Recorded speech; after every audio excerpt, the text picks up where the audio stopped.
Okay, good morning, everyone.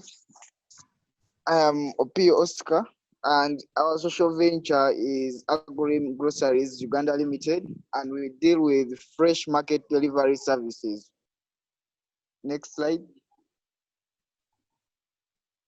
Our problem is during early morning, market sell groceries at wholesale price, but as the day goes by, you find that the prices increase and customers with low bargaining power end up buying commodities at a very high price, and also they are also poor packaging of the products using polythene, which is also very dangerous to our environment. So we tend to help solve that. Next, the solution is that we are helping individuals and families to buy grocery cheaply via the application, and someone who shops for them, someone will be able to shop for them and deliver them to their doors. And we do this through cheap wholesale prices, and also when you have 1,000 downloads in our application, we can be able also to make money using it. This is our business model. 1 unit of delivery fee plus profit per order is about 10,000 shillings, and for each product cost border you can see it is 1,500, delivery wage is 2,000, and other variable costs. And then also, like, that one is for each unit. Now for a month, you'll find that also the prices are a bit different and it's higher. You find marketing is about 100, app server is 160, and other fixed costs is 58. But we expect we shall be breaking even with 61, like in each month we shall be having 61 units when we break even. Next, this is this one is still part of it. And then we expect that in the first month we shall be having 10. As the month increases, the second 20, 30, by the third, fourth 40, 50, and then 6 months shall be having 60. And the prices are, as you see that our losses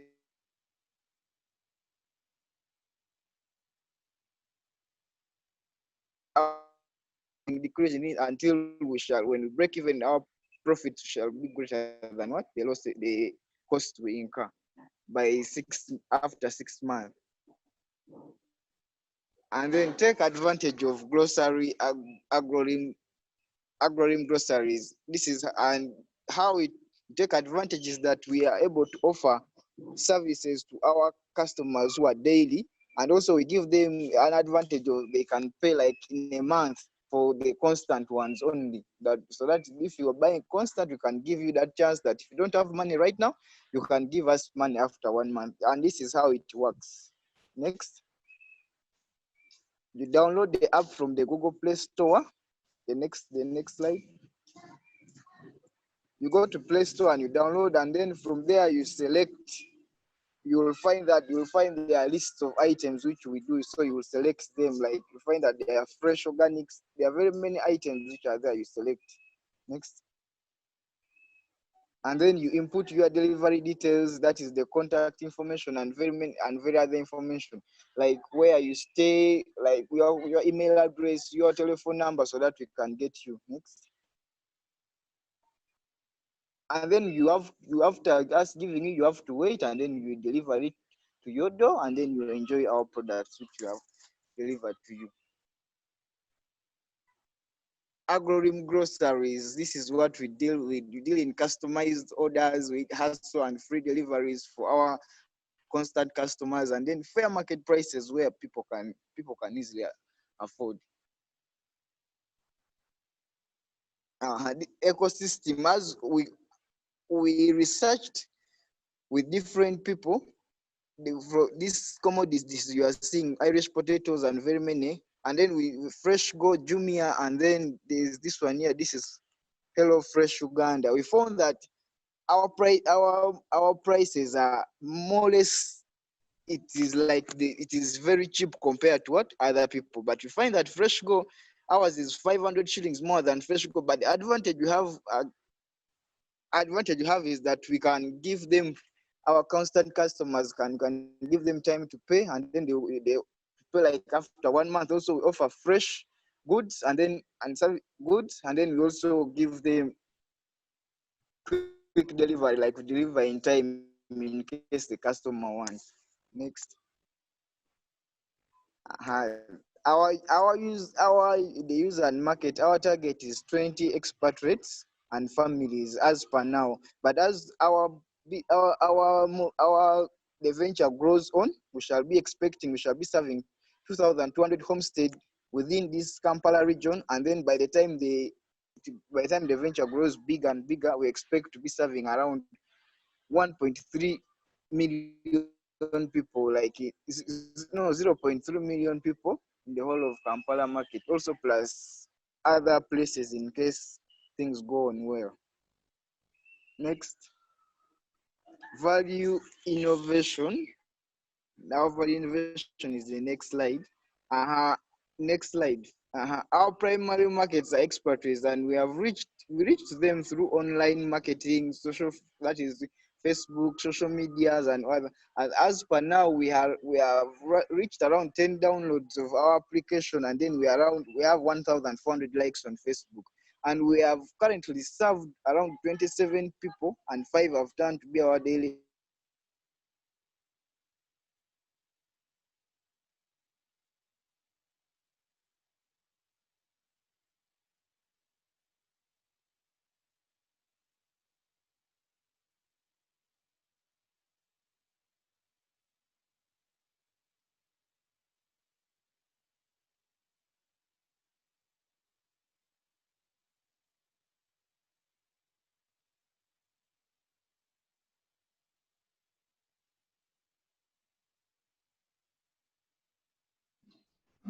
Hello, Oscar. Constant customers, the rest can we have them, and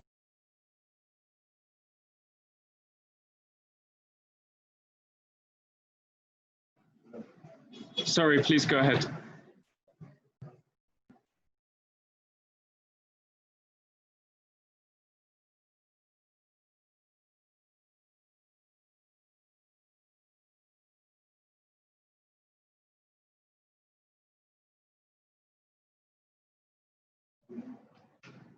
Hello, Oscar.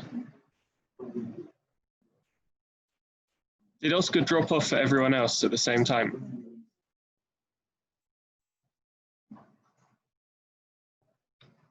Yeah, I couldn't hear him. I haven't been able to hear him for the last few minutes. Yeah, me too. I didn't hear him. Last few minutes. He was very clear until he got to the team slide and kind of dropped. Yeah, but I think he had made his presentation, and the last bit we could follow through the slide. Yeah, so he's still on, but his microphone has just gone off. Yeah, good morning. Is he alone? Yes, he's alone. His other team member, Dennis, he said wasn't able to join. Oh, okay. I guess he had presented the bulk of the work. Wouldn't it be sufficient to evaluate based on that? Yeah, I guess here are the timeline and the funding ask. Can you go a little bit before? So which one? Okay, maybe from the start, just go through slide by slide shortly. So we've,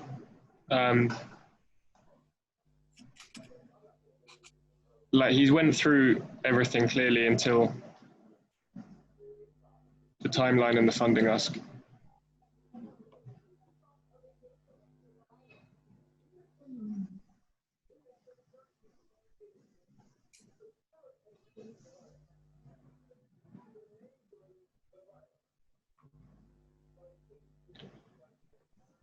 Okay, let me stop sharing this one.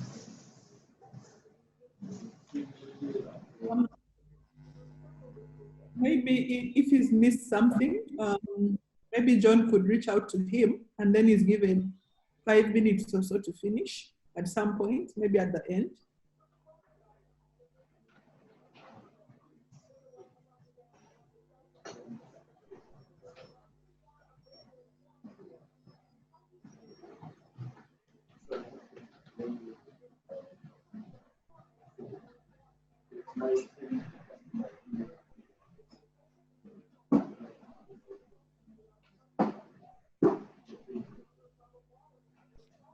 Okay, let me just call up the next participants to see where they are.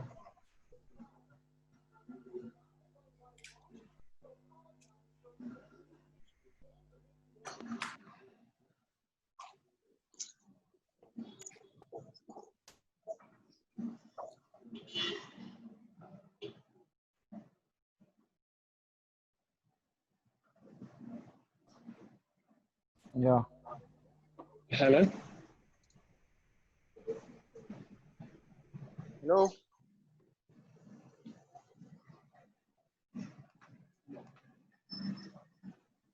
Hello. Oscar, we can hear you. Leo. Okay, Oscar, I think, should we go straight to questions?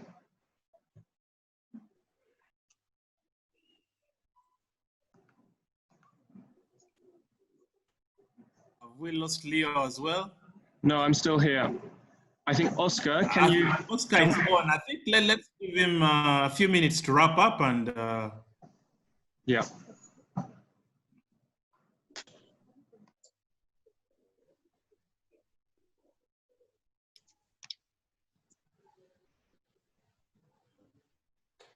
Leo, can you share his screen where he stopped? Something, I think, enjoy, something like that.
Hello, Oscar.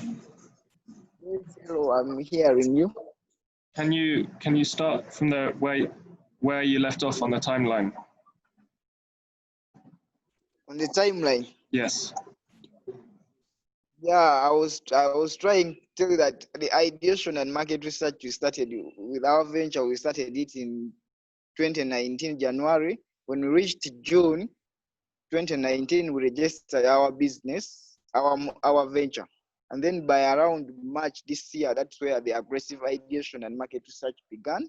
Then by April, also this year, the app development and online and offline marketing plus testing, that's when it was done. As per now, we have served around 27 customers and five of them have turned to be our constant customers, where we do give them deliveries every week. And then by November this year, we expect to have our first 50 customers who are constant. And then by December, that is 2020, this year, we expect to have aggressive market and market the mobile application during our festive season, mostly during Christmas. The last one.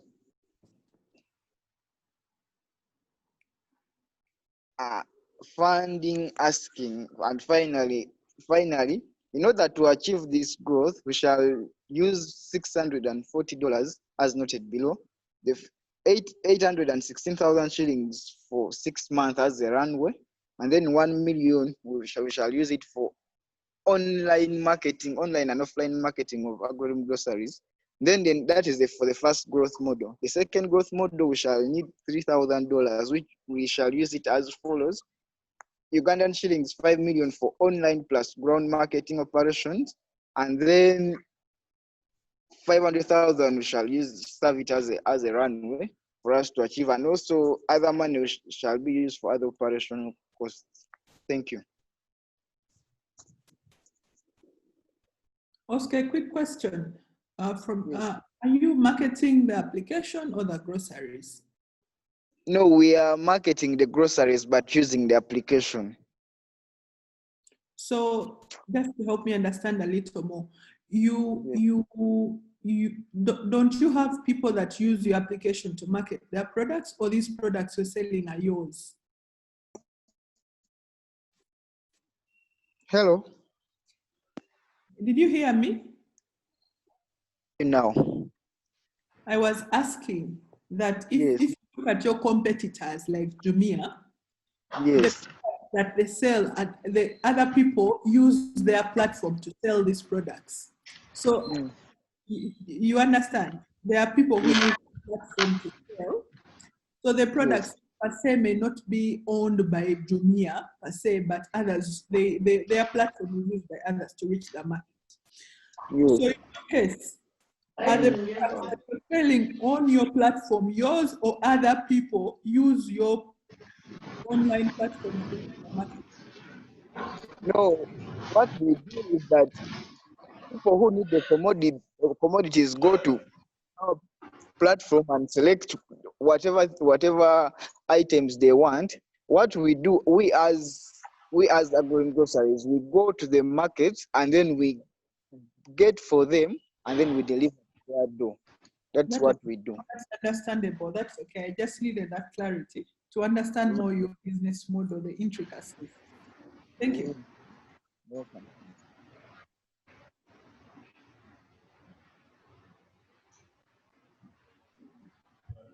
I'm Oscar. Hello, morning. What is your value proposition? I mean, compared to your competitors, Jumia, why would I choose you over Jumia? You can right now, since we have just started, right now we are still gaining our customer trust.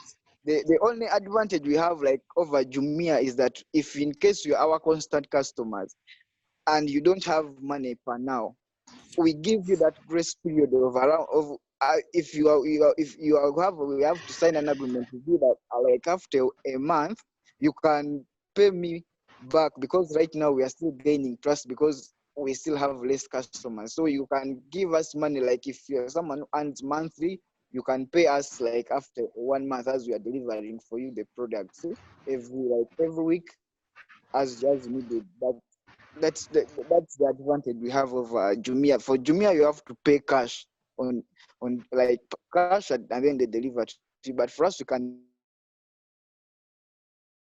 deliver after a month. Okay, I have a question right on that. Yes. So you're offering maybe credit services to your customer, and this is an online application. So there's really no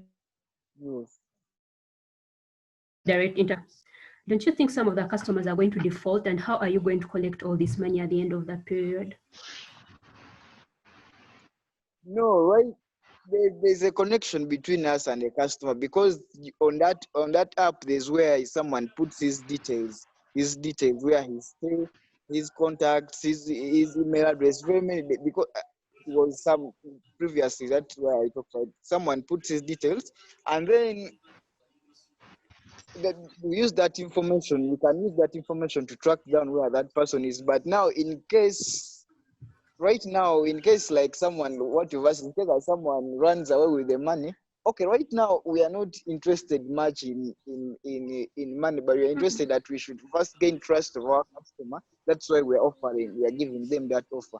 Once we gain that trust, and then we can remove off that term like in time to come. Okay, thank you. Okay, thanks very much, Oscar. Next up, we have Blessed Hands Enterprises. Hello? Yes, hello. Good morning. Okay. Blessed Hands Enterprises, basically, we handle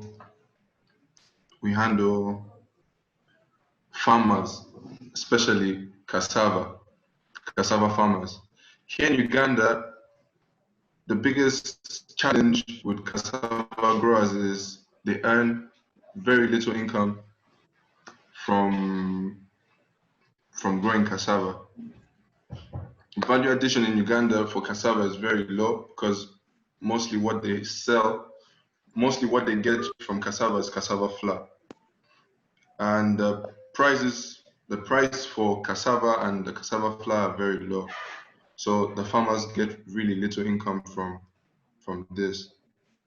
So basically, what we're doing is to take the cassava and turn it into cassava flakes. We call it gari. It's a product from cassava. It can be eaten instantly with cold water or milk, and you can add peanuts to it. So it's very easy to prepare.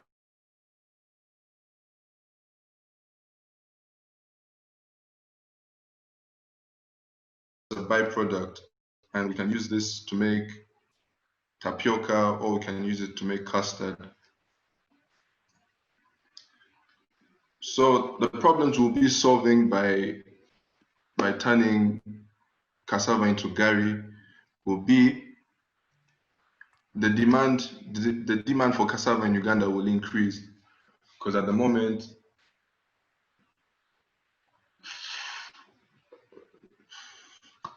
and we'll be able to reduce the overall cost of gari in Uganda, and thus we will be able to have the cassava farmers and their households getting a better income from this.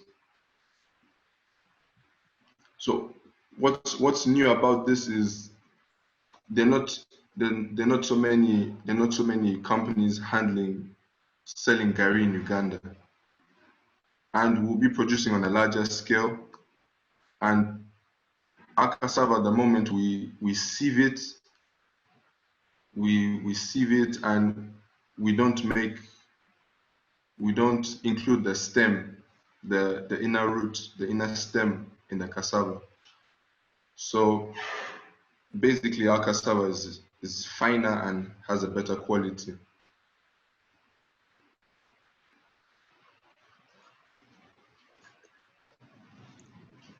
In northern Uganda, most cassava is produced in northern Uganda, and in Nakasongola will be the first. It will be a new innovation in Nakasongola. We aim especially at the West African community in Uganda, high school and university students in Kampala.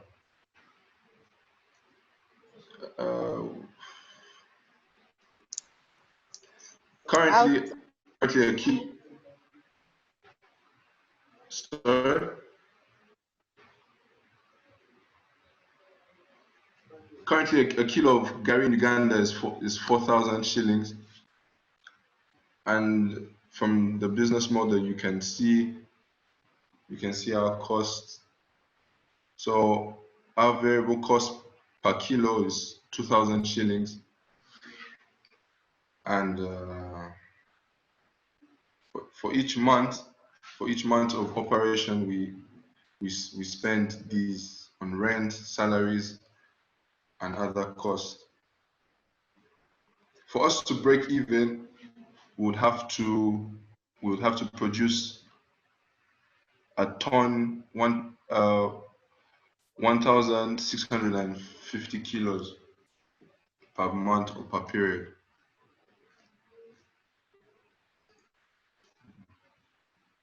Our projections,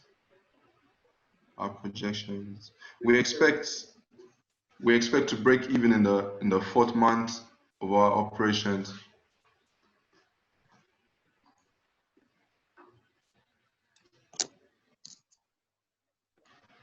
Currently, we have over 11 clients who order for our products weekly.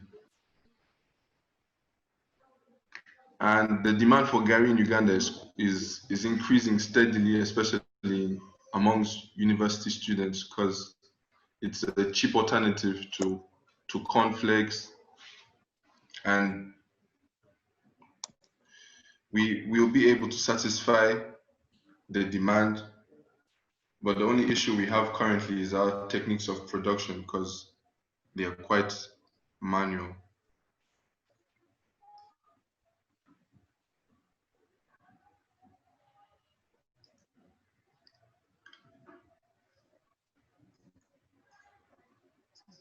Our growth strategy for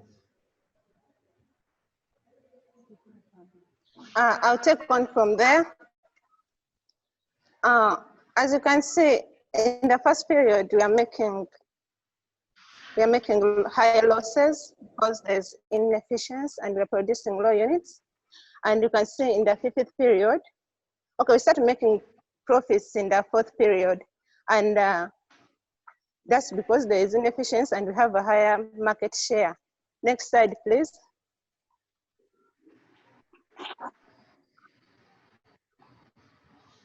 So for the money that we are pitching for, we plan to use 4,570,000 shillings on runway costs and 722 shillings on capital costs.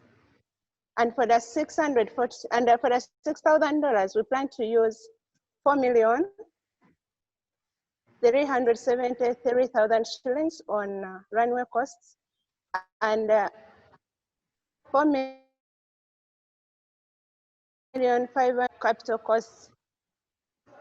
So our team, please, the team slide. We are 4 members on the team, and we are sure we can, because on this team we have 2 Nigerians who are good in this gari production. Currently, we have been producing manual at home, and we hope to scale up if we have the machine which can help us produce more. Thank you so much.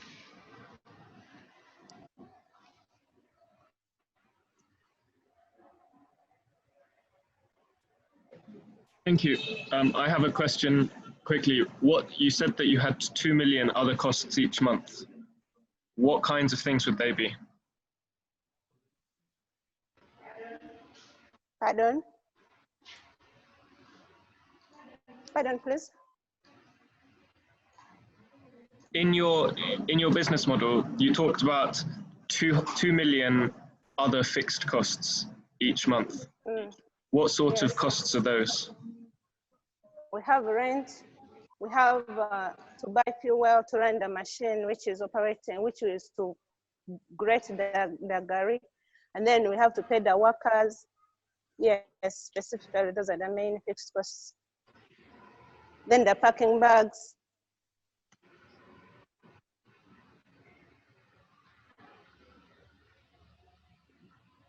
I also have a question. I don't even understand what gari is. Could you please help me so that it's easier to evaluate?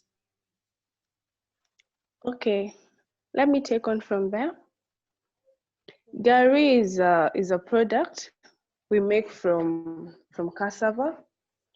After getting your cassava, you ferment it. It goes through the process of fermentation. You ferment it like for a few days, and then you dry it on fire, you fry it.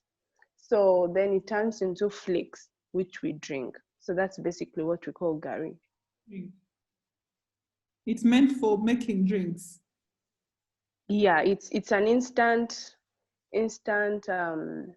drink that you can consume, like cornflakes, Weetabix, yes. And you can also make food. It has its origins in West Africa? Yes. Okay. Fair enough. Jane, yeah, let me come in. Gari is very famous in West Africa, especially Ghana, Nigeria, Burkina Faso. And this is the key food actually that they eat most. And we also have some Ugandans who are already importing. I know a few who are importing gari from West Africa. Yeah, just to add. About Yeah, so for us, we want like to produce it here so that we, at least if it's produced here, even the cost will be reduced. And there are many Nigerians and other West Africans here in Uganda who will be our first market as we introduce it also to the Ugandans who may also consume it. Yes. Okay, thank you very much, Blessed Hand Enterprises. Next up, we have Edumation Studio.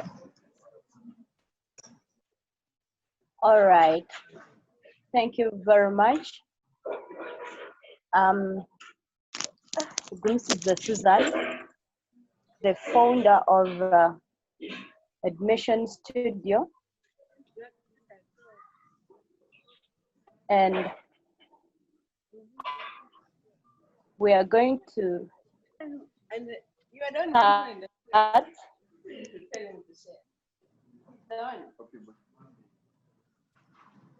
start our presentation, and I'm sharing my screen right now.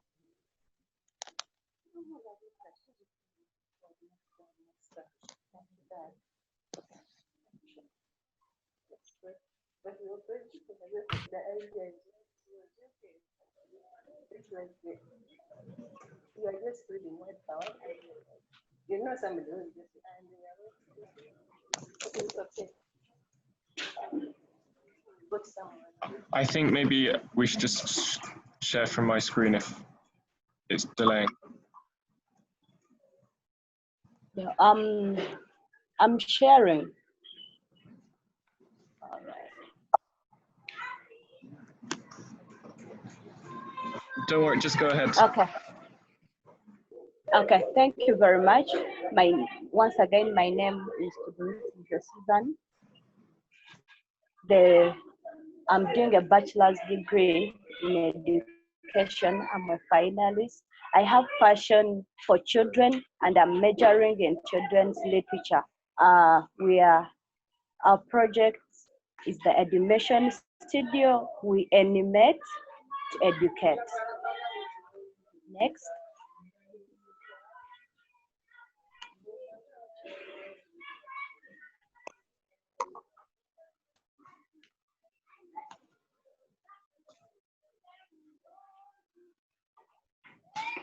We are an animation studio that use animation to reach primary school syllabi content to children in an informative, entertaining, and educative way.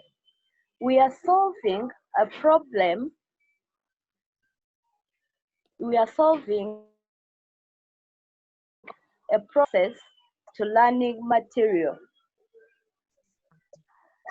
2 out of 10 primary 7 children in Uganda cannot read a primary 2 English story.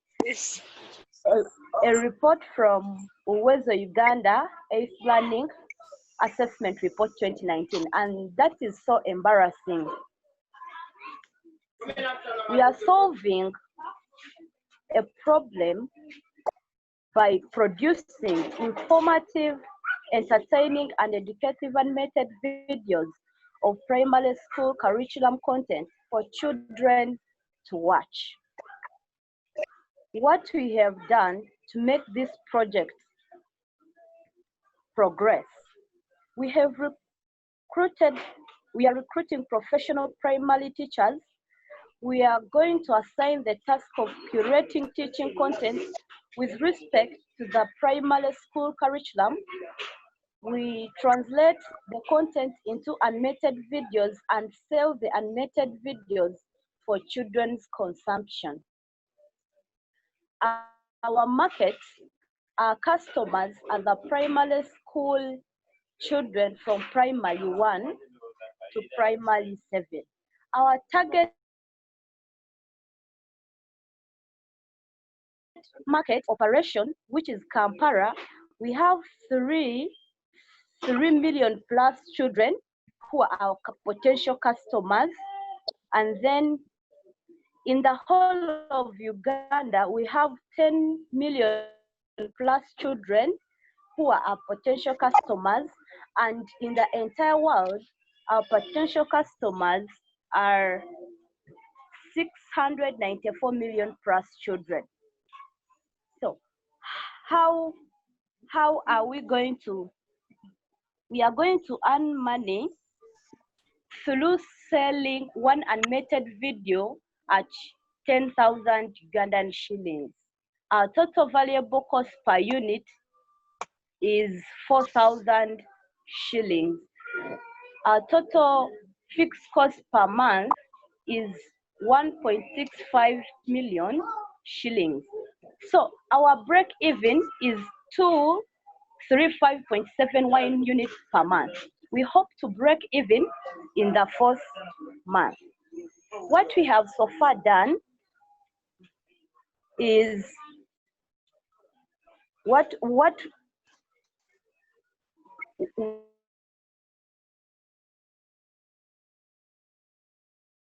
our customers is that we are improving literacy skills among children and making sure there is a positive child behavior after these children have watched our animated videos. What we have so far done, we have in June, we established a connection with 4 professional primary school teachers to curate content, and in March, we recruited 2 animators. How our business is growing, in the first year, we distribute animated video CDs to bookstores in central Uganda, and we keep expanding to other different areas in the whole of Uganda. That is in the second year to northern Uganda, third year western Uganda, fourth year southern Uganda, and in the 5th year eastern Uganda. We need 2.95 million to cover losses for 4 months runway and 650,000 for capital costs. For example, I'm here and bachelor's degree in education and majoring about children. Then has a bachelor's degree and is interested in executing technology. Then Lanyero Deborah with the engineering from Makerere University and passionate about 3D missions. I'm with confidence and belief, my members working hand in hand with me, we are going to take this project is no longer the limit. Thank you so much.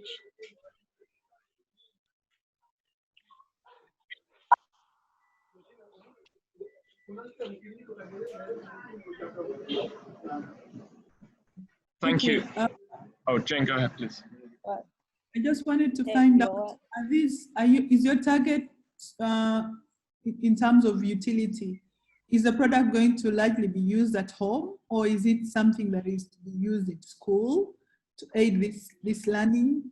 And if so, are you targeting teachers, parents? Because you see, you talked of children who are your market, but they don't buy. Who exactly is buying so that the children can show? Let me take over from there.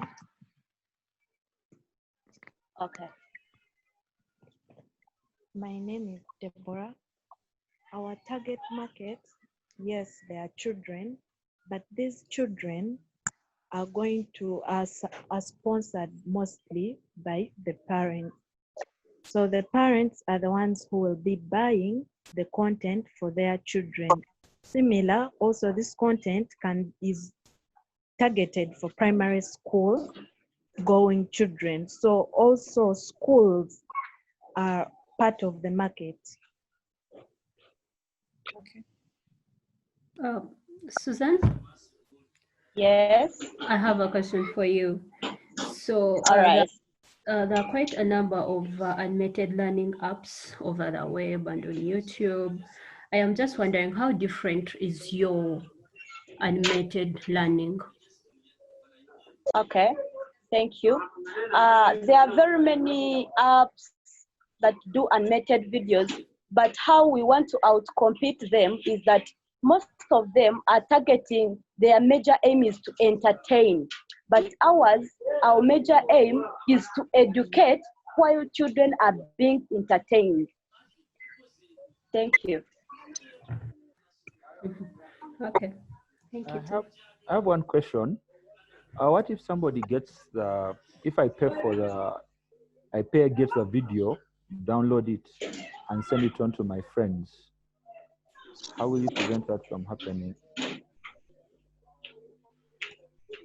Pardon us, sir. If I pay and I get the video and then download it and send it on to my friends, you'll be losing income. How are you going to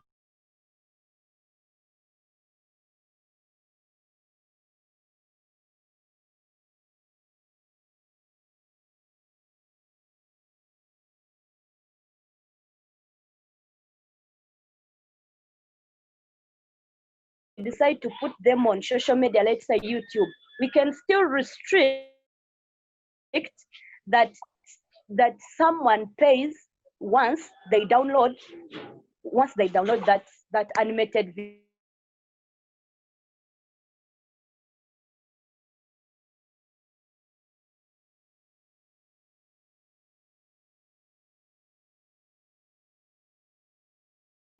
Make by taking them to different places, bookshops, making connections with primary teachers, like that.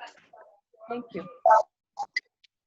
Maybe finally, just on that, what you've just said, in the way in which gadgets are being designed, whether it's laptops and what, the use of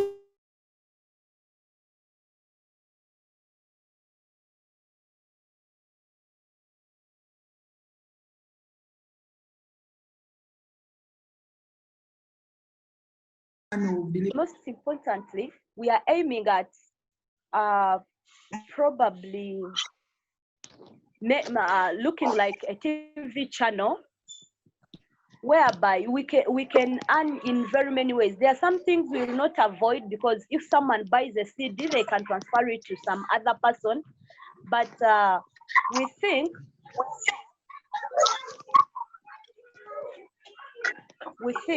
we can also earn through very many ways. For example, selling them, installing them in people's laptops, then on social media, getting people to take these CDs to different parts of the country, and if need be, so that we can get profit through this. Okay, thank you very much. I think that that's the time up. So next up we have Fabganic Repellent Uganda.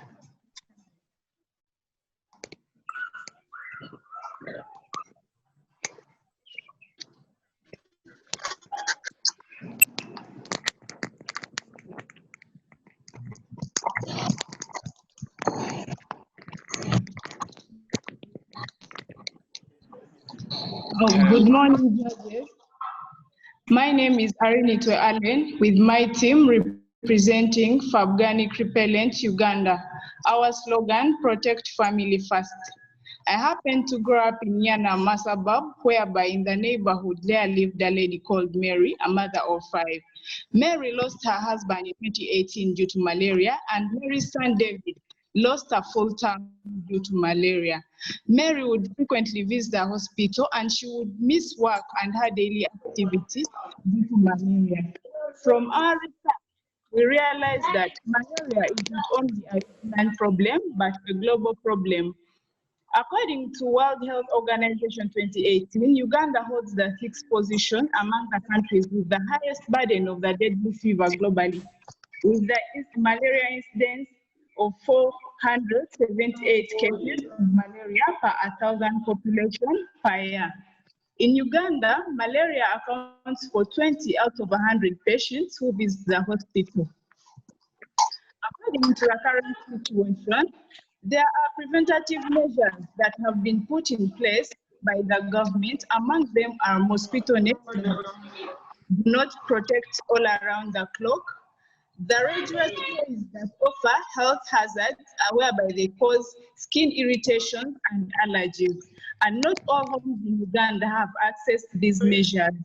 There is also a link between the mosquitoes and the disease. We as Fabganic Repellent Uganda, we offer you a more efficient solution, which is Fabganic Mosquito Repellent Jelly that is easy to use, flexible to use, locally made, and highly affordable to the majority of Ugandans, and it offers protection against mosquito bites for 6 hours. We are not the only one in this type of business. There are other companies like Lopa-Free brand products, which manufacture Lopa-Free mosquito repellent jelly, which is, yes, affordable to most Ugandans, but doesn't. Yes, we are not the only one in this type of business. There are other companies like Lopa-Free brand products, which manufacture Lopa-Free mosquito repellent jelly, which is, yes, organic in nature, just like Fabganic mosquito repellent jelly, but it's expensive to most Ugandans. We also have Samona Products Factory, which manufactures Samona Herbal Jelly, which is, yes, affordable to Ugandans, but doesn't protect against mosquito bites. Our market analysis: the target markets are 200 pregnant mothers and 300 children in Nyanama suburb, a swampy area in Wakiso district, and we project 30 million shillings per annum. The service available market is 4 million, projecting 240 billion shillings per annum, and we expect our market to grow bigger to a total continental available market of 40 million users, projecting 1 trillion shillings per annum. After analyzing the market, we realized that we need to come out with a product that would both benefit the customer, but that would both benefit the venture, but also be affordable by a customer. We are producing a tin of 150 grams of organic mosquito repellent jelly at 3,500 and selling it at 5,000. Most costs are put on the essential oils, where you see 2.3 million. Other costs on utilities, salaries, packaging, and branding. We have also put much of our fixed costs on rent, which is 200,000. We need only 100 tins of the jelly per month to break even. So we are projecting to sell 250 tins in the month of January 2021, 500 tins in February 2021, and by June 2021, we shall have sold 1,500 tins, generating 7.5 million. We intend to impact a big population, but we are starting with Nyanama, of which in the Nyanama suburb, we are trying to see that we can reduce the number of hospital bills and saving approximately 25,000 per month. And this has been proved by Jenny, who has used our product. And also reduce the number of hospital visits from 5 to 2 in a month, but more so, do reduce the number of malaria cases by 2% in Nyanama within a period of 6 months. But again, we have seen that impacting in sensitization because people have not been aware because of that missing link that has been there between a mosquito and the disease. We as Fabganic Repellent Uganda, after this impact, we have a fundraising, we have already made 50 prototypes, and of the 50 prototypes, 45 have been sold to our customers in Nyanama. We have received a positive feedback, and we have 100 pending orders. 25 of them are from our previous customers. We are asking for 8.8 million, of which this money, much of it is going to be put on the essential oils, which are raw materials. Other money will be put on marketing, transport. Other money will go on rent, then salaries. But more so, we need to certify our product. So in the certification process, we shall need the standard equipment that will help us. And here we need boilers, weighing scale, mixers, and capital cost by printer because we want to start printing out our stickers. But after this phase of growth within a period of 6 months, we hope to grow further and go to other parts of Uganda. So here we shall need a machine so that we can be able to produce many units, so that we can be able to scale up to other parts near landing sites mostly, where people are easily affected by mosquitoes. We are a team of experienced members with expertise. We have Isaac, who is an agricultural engineer. We have Mary Goret, who are doing a bachelor in biotechnology. We have Alan doing a bachelor in biotechnology. And I, Baluk Erikan, who is a medical lab technologist. Thank you so much.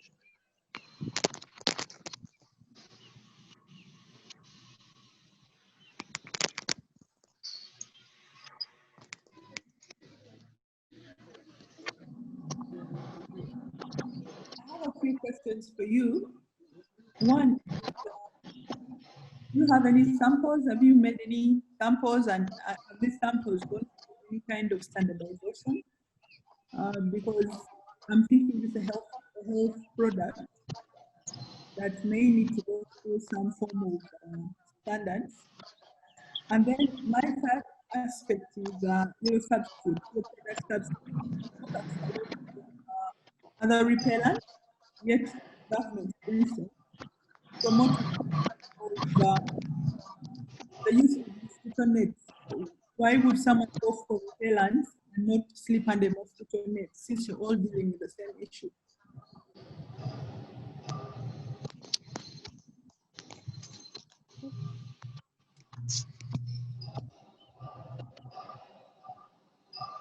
Hello. Hello. Yes. I did not hear the question very well, but what I heard about the repellents, we have made a prototype, and we are waiting to certify with Ghana National Bureau of Standards, because one, we have not penetrated the market that are like the supermarkets and shops, whereby we need to certify this product before we can penetrate the market. So currently we have the repellent, but it's not yet certified. So our next step after this is to make sure we certify with Uganda National Bureau of Standards, so that we can be able to enter into the market of shops, restaurants, the supermarkets, and others. I asked about mosquito nets. Why would you go to making repellents while there's a whole campaign of mosquito nets as an alternative? We make repellent. We know we have seen this campaign is there, but we have seen the coverage of mosquito nets in Uganda. It's approximately 60%. And two, this is a mosquito net that will not be able to prevent you around the clock. Whereby even other people, there are some effects of mosquito nets, because even kids sleeping into a mosquito net, sometimes some of them do not admire to sleep into those mosquito nets. So I've seen there are some challenges people have faced with the mosquito nets, and I've said that to fix that gap, whereby the rest of the 40% that has not received the mosquito net, and the other people that get challenges within are using the mosquito net, then we have filled that gap by bringing out this jelly, because you know of the campaign, but the coverage is still low in Uganda. To add more on that, this jelly we are offering, it is an everyday product whereby you can use it anytime, like all around the clock. You can smear your jelly at any time, whether you have a journey or not. And we are also looking at the mosquito net. They only provide protection when you're going to sleep, whereby most of the time these mosquitoes can even bite you when you have not even gone to bed. So we are trying to fix that gap, whereby the mosquito nets, yes, they offer protection, but even most people don't know how to use it. They don't know that by 6 p.m. you're supposed to put your mosquito net. Some people just put it when they are going to sleep, like at around 10. So most people do not really know how to use the mosquito nets. And not more so, most people who receive these nets, they have put them to other uses. They have used them for other things instead of using them for prevention of the mosquitoes. Thank you. Thank you. But just as I go off the question of standardization, is it UNBS or National Drug Authority? It is UNBS, whereby under UNBS, we shall be working with Uganda Industrial Research Institute, URI. Yeah, that is the company that will help us certify, like, to prove to standardize our products. And more so, the Uganda National Bureau of Standards have that sector. In case the product is more of something that has the component of being medical, then they have that sector where they can certify the product. Okay. So in other words, do you intend to be incubated by URI? Because URI is an incubation center. And as you say, URI can give you a good environment for manufacture of your product. It can get certified from there. But then you have to stay there until you are grown, so that maybe probably you can also establish your own clean facility that can also sustain the same quality of the product.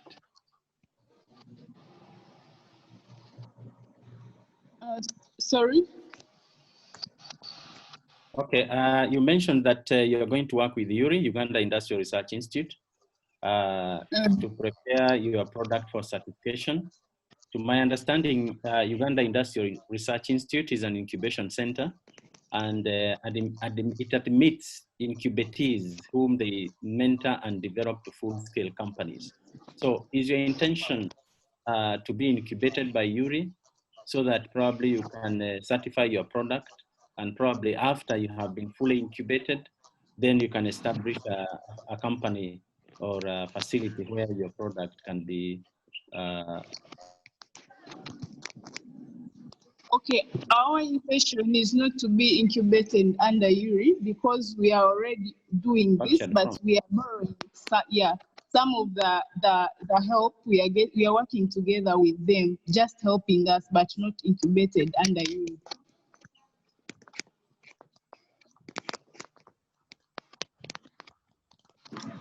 Okay, thank you very much. Next up we have Girls Arise.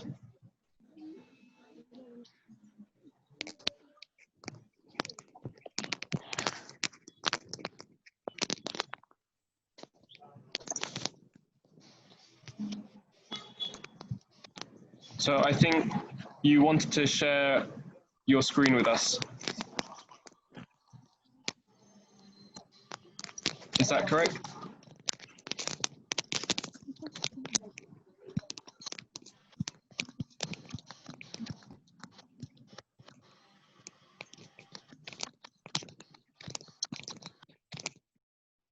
Hello, Girls Arise.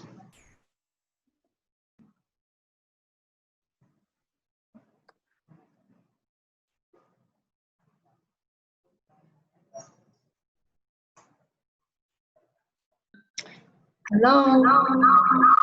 Okay, so firstly, if you're together in the same room, just use one computer and turn the other ones off, otherwise you'll have an echo. Secondly, do you want to share your screen? Yes, we want to share. Okay, can you start that then? Okay.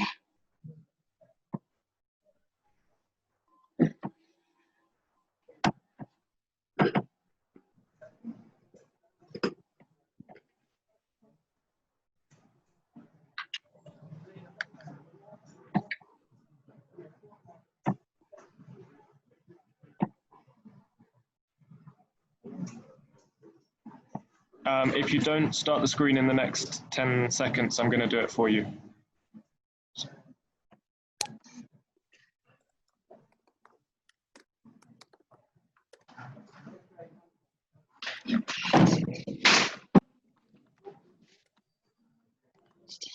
Yeah, ours is that maybe you would make us the host. No, you're able to do it as panelists. Okay, then are you able to see it because we have it here on? No, okay, let me just share your screen.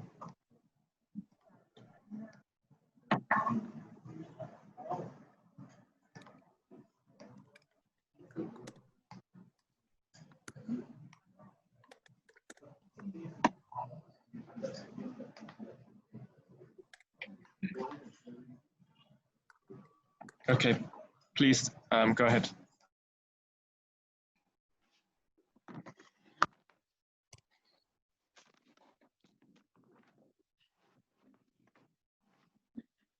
Hello, please can we start?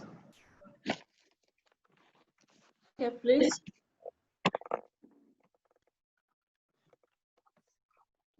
Okay, we are Girls Arise South Sudan. The tagline, give me a chance. I'm a Joke Mary Valentino representing this group, and I'm with Lona and Joan Jen, who will be presenting the presentation. Next slide. Okay, Girls Are Rising social enterprise founded in 2020, and we seek to address the challenge of menstrual hygiene management among the adolescent girls in Gumbo Sherikat. We have been motivated by this because menstrual hygiene is a silent issue that is less prioritized in South Sudan, yet very essential for education, health, and dignity of adolescent girls and even women. And according to the research that was done in 2015 by SNV, it revealed that 73.7% of the girls in South Sudan stay home during their menstruation for a minimum of 4 to a maximum of 8 days due to lack of sanitary pads. Another slide, please. And this has majorly been caused by inability to afford sanitary pads by the girls, and also inaccessibility of these pads, and then lack of knowledge on proper menstrual hygiene management. And so this has affected them greatly, which has led to stigma, absenteeism of these girls from school, poor academic performance, increased sexual exploitation, resulting sometimes into early marriage among the adolescent girls. So currently, according to that research, these girls are managing themselves by using piece of clothes. Others in the villages, like the 17% of the girls, manage theirs by digging holes and soiling themselves, staying on those holes and soil it, which is very ineffective, unhygienic, and uncomfortable for the schoolgirls to use. And so if this issue is not really addressed, it may also lead to teenage pregnancy and early marriages for the girls. Next slide, please.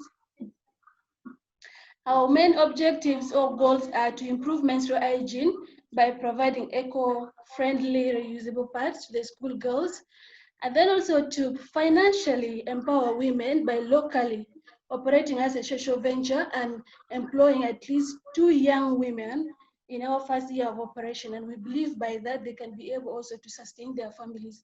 And then the last one is to advocate for intentional inclusion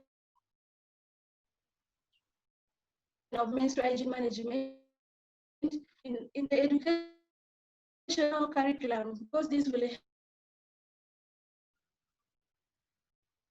help people knowledge menstrual and increase that. Next slide.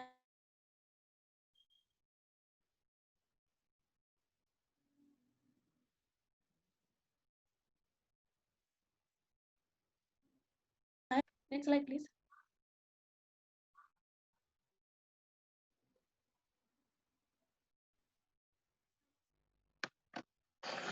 Next slide.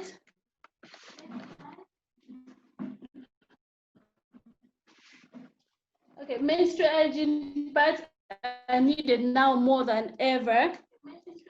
And so we believe that by providing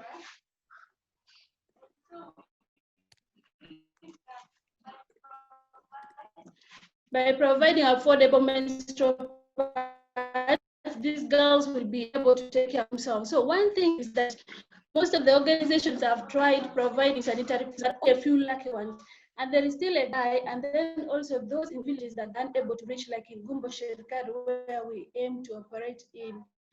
And so we aim to address this gap by locally producing in the area and providing sustainable, cost-effective menstruation pads through a model change to girls. By this, we believe that girls will be able to attend school and take care of themselves, participate in any other that any person.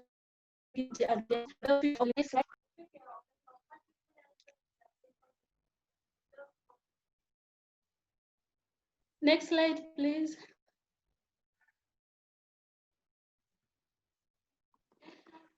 Okay, we majorly aim to produce this reusable sanitary pads made out of absorbent cotton cloth with layer. This will end disposed by burning like after use. So we believe that when we it has a retained absorption capacity of 3 milliliters, which can last like for 8 to 10 hours of use, and so enabling them to participate in any other normal activity without fear of menstruation pads, like giving them shame and all that.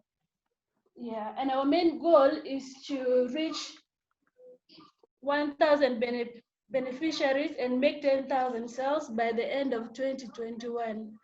Next slide. Yeah, our innovation is we locally produce and provide affordable sanitary pads.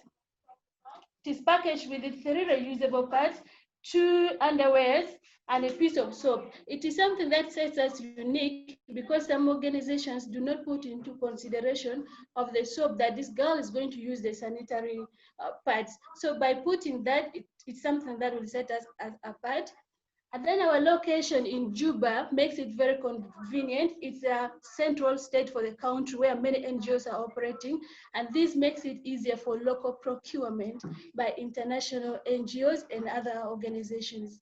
And then our online marketing and delivery to our customers also through advertisement on our social platforms like Facebook, Instagram, and WhatsApp may also make it very convenient for us to pass our message and increase our sales. Next slide. Yeah, we are not the only ones that are currently operating in this social venture. There are other organizations like Small Parts, Girls in Control, and here we are trying to compare. Like in location, the 2 organizations are located in the eastern part of the country, Eastern Equatoria. But ours becomes more of advantage because we're going to operate in the central part. Then our market size, we are targeting the girls, women in reproductive age, and NGOs. And then the product quality, ours is long lasting, made out of absorbent cotton cloth. Yeah, taking 6 to 8 hours of absorption, and then making our customers to like it and buy. And then our expertise, we have already 2 people who are skilled in making these reusable parts, so it may be efficient for our organization. And then our product uniqueness is that we pack 3 parts, 1 pant and a piece of soap, making it convenient for our customers to buy. And then the market size, market price, we hope to sell 1 unit at 10,000 Uganda shillings. Next slide, please.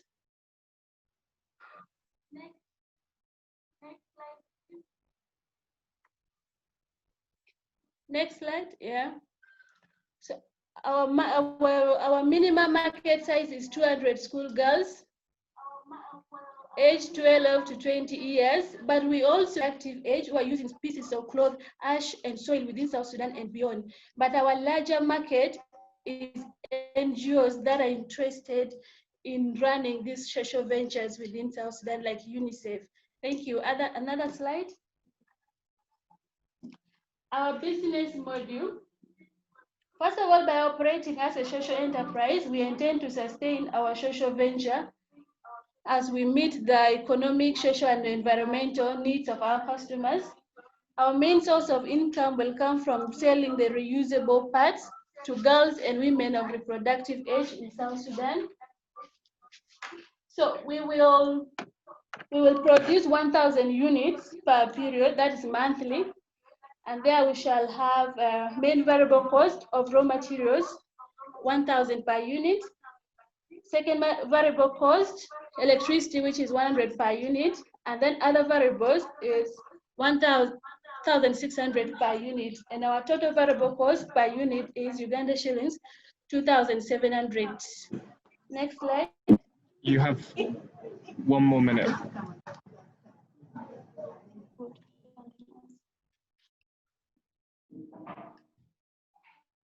Okay, in our funding ask, in order to achieve these strategies and projections that we have listed above, we shall need a total of Uganda shillings 15,400,000 for 4 months runway, and Uganda shillings 1.7 for capital assets.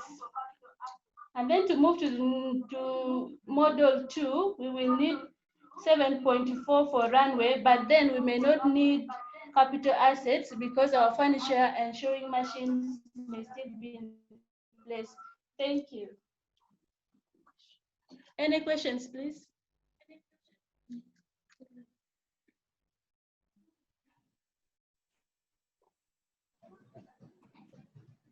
I have a question. This is our team members and with the experience that. Lorna, what is your sustainability model in regards to your market segment? I see a lot of focus on the NGOs. Did you know that a project might be available to buy the pads, but then when the project ends, then probably there is no money. How are you going to sustain without that big market? You're looking to scope from NGOs that run projects that get. Thank you. Our sustainability. Thank you. Our sustainability operating as a social venture, where we can sell not only to NGOs but also to women and girls in schools and the community, because in schools and the community nothing stops menstruation. Yeah. And then also extending our different regions of the country. Okay, thank you very much. Next up, we have Florence Creative.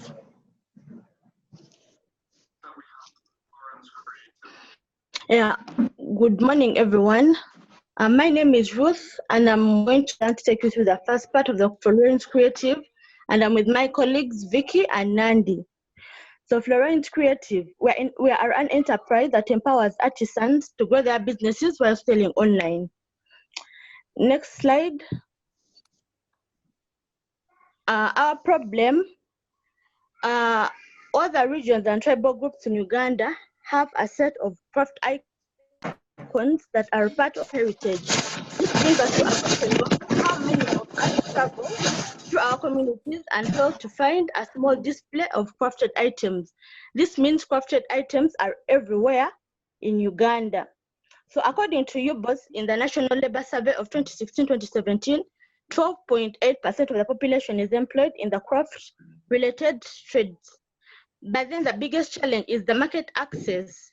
Many craft owners rent stores in craft centers, but then these physical stores are limiting in that you have to wait for the buyers to visit the stores. And with these unforeseen circumstances, like the COVID crisis, there can be disruptions in the businesses. And now the new normal for the retail business might have to be an e-commerce store. Next slide, please. So our solution is to create an online marketplace. Our solution is to create an online marketplace. So this poses us a question of what if a seller didn't have to sit around waiting for the customers to visit her store? And how about if a buyer had the chance to get a craft item from the seller at their convenience anytime, anywhere? So this is what we want to enable, so that we run an online marketplace for the handcrafts, so that the artisans can sell online and reach more buyers in real time. So as you can see, there is the seller on the market search, then the buyer. So our product is the e-commerce store, and our e-commerce store is a home of a range of homemade goods from jewelry, accessories, garments, home decor, craft supplies, and tools. So we have our web planner, our web developer on table, ready to start building it. So this is how it will work for us. Both the buyer and the seller will sign up on our platform. When the seller lists items, they are displayed for the buyer to search through and make a purchase. Florence Creative will facilitate the process, and the delivery is made to the buyer. The seller will be charged the transaction cost and a listing fee, while the buyer will pay a delivery fee depending on the distance of where the product will be delivered at the premises. Next slide. Our innovation, we are unique in a way that we shall deal in an online store. So this online store will be dedicated to handicrafts, and we shall be able to review and vet our sellers, with authenticity to ensure quality and affordability for their products. So we shall also offer a delivery service to our customers. Next slide. Our competition, there are a number of platforms like ours, but however, there are only physical stores like Exposure Africa and the Interview Craft Village. However, Banana Boat has a website so buyers can easily access the information they need, but still they'll have to travel to their stores to make the purchase. So the advantage we have is we shall be an online e-commerce store whereby buyers can access our products from anywhere at any time in accordance to their convenience. Next slide, please. So our markets, our platform will serve artisans, both the buyers and sellers in Uganda, plus the craft retailers from our neighbors like Rwanda, Kenya, and Congo. So our target market is over 250,000 artisans who are established and easy to find. So this market will be worth over 2 billion in revenue if every single of these artisans of the 250,000 make a transaction with us just as they want. So let me give my colleague Vicky to take you through the rest of the presentation. Hello, good morning, everyone. My name is Mazakwe Vicky, and I'll be presenting the rest of the presentation. I'll start with the growth model. This mostly looks at how we are going to earn in alignment to our strategies. On average, an item on our platform will be sold at a fee of 45,000 Ugandan shillings. After deducting a listing and transaction fee, Florence shall get 8,150 shillings. We shall spend about 4,820 shillings to facilitate a single transaction on our platform, and 4.2 million every month on fixed costs, which include web hosting, maintenance, storage, salary, and the internet. We also need to make over 1,276 transactions in order to break even. Next slide, please. The projections. This looks at the future estimations of our revenue and expenses. And if you look at our pitch deck presentation, we hope to break even in the 3rd month. Next slide, please. Next slide, please. The impact.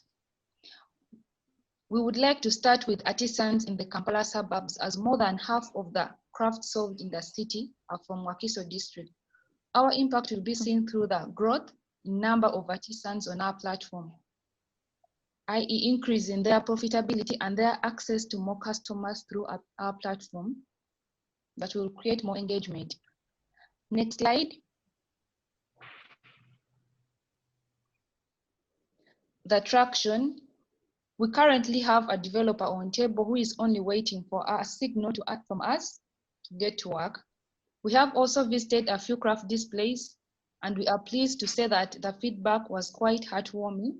The only problem, however, arises from the complication of dealing with the technicality of the website, but we hope to overcome that by training them. And then the funding ask. We are here today as Florence Creative to ask for funds to start operations till we can cover our costs. We approximately need 10 million Ugandan shillings to kickstart, but the 23 million Ugandan shillings that we are asking for will help us to cover all our costs and move us to next quarter. Next slide. The growth model. With these funds, we shall be able to break even and move to the next quarter, as I said before. Here, we shall concentrate on signing up more sellers on the platform and push on harder in terms of marketing and research in order to double our transactions. In the future, we hope to build a mobile application for the store, which will be more convenient to access and help with transactions. Buyers can access it anytime, anywhere. We also look forward to have our own production center in the near future, which will be an employment hub to many artisans. And then our team, finally, this is our baby project, and we understand that without hard work and faith, success will be a far cry. Our team consists of 3 brilliant ladies that are ready to pour all their sweat to ensure that we get to our goal. We are Nanjo.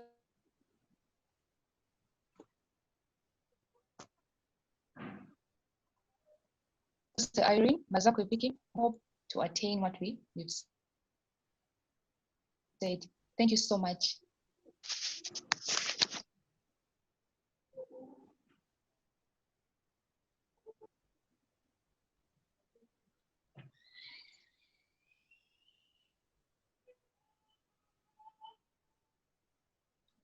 Thank you. Any questions from the judges? I just wanted to find out how their products are going to be delivered, if this is an online platform. I had the team talk about markets in Rwanda and other parts of Eastern Africa, unless I didn't get it right. But it means the costs of delivery and all that. There's a whole infrastructure that would need to be in place for this venture to work out. Yes, my name is Irene, and it depends on what the buyer might decide to, what the seller might decide to do. Either they will have to do the delivery themselves, or they bring the items to our premises so that we be able to deliver them. We shall be able to also partner with the delivery partners so that they be able to carry out this for us. Thank you. So in short, you've not yet designed that of operation? No. Currently, we haven't yet started those operations. What we are doing is we are looking for the sellers that will be able to provide us with the products.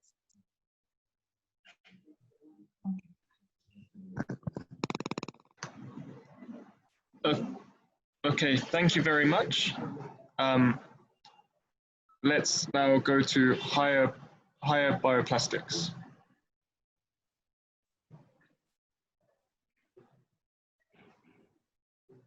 Hello.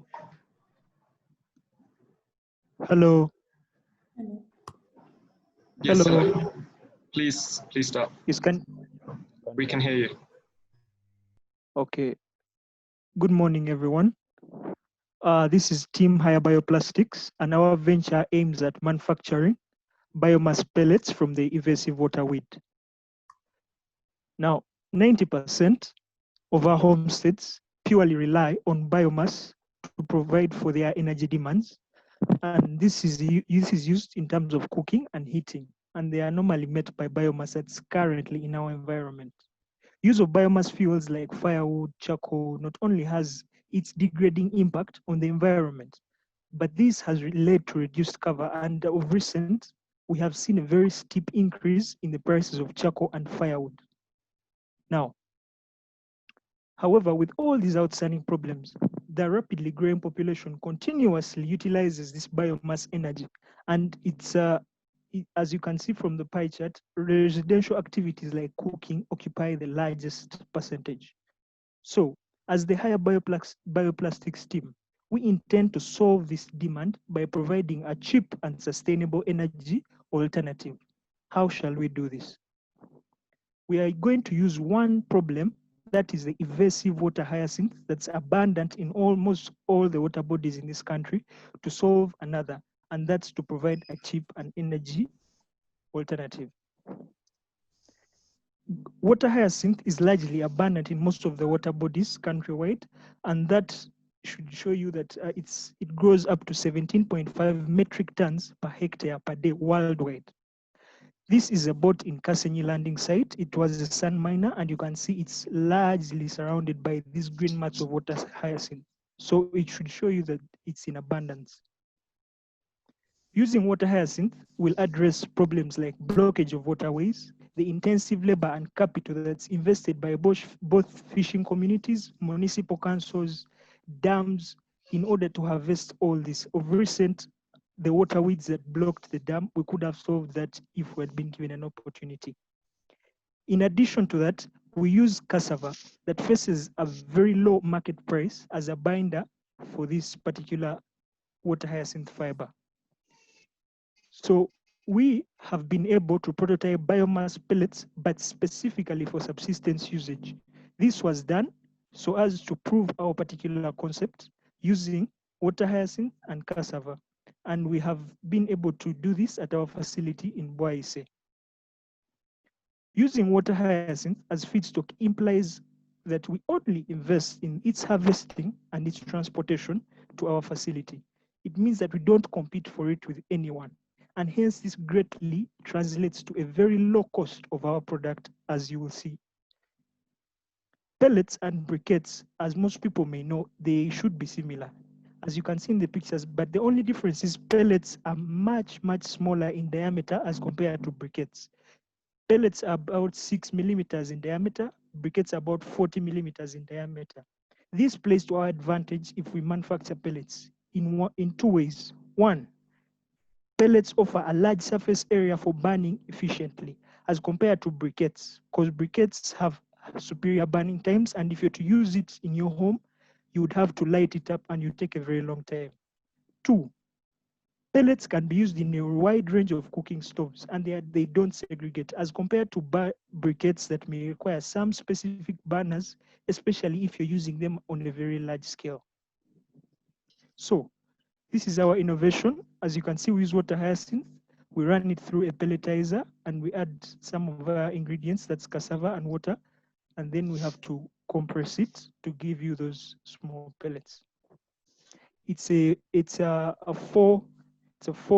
are four processes that we have to go through. You dry, you carbonize, you densify so that you can increase its calorific value on top of all the other additives. And then you pelletize using a ring die mill. So what kind of competitive advantage do we have over the existing biofuels and firewood and charcoal?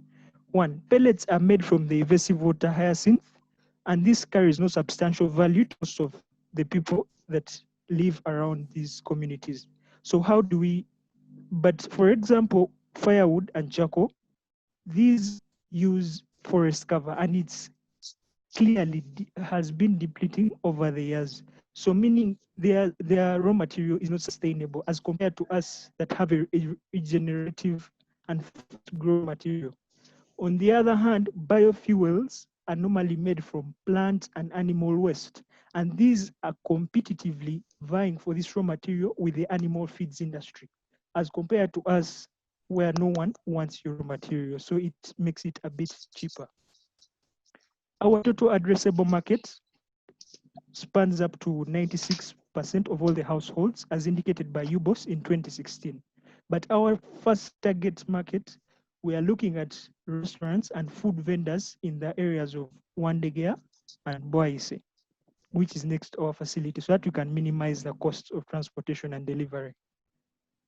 As you can see from our business model, 1 kilogram of our pellets will cost 350 shillings, as compared to the predominantly used charcoal, which goes for around 2,000 shillings, per kilogram.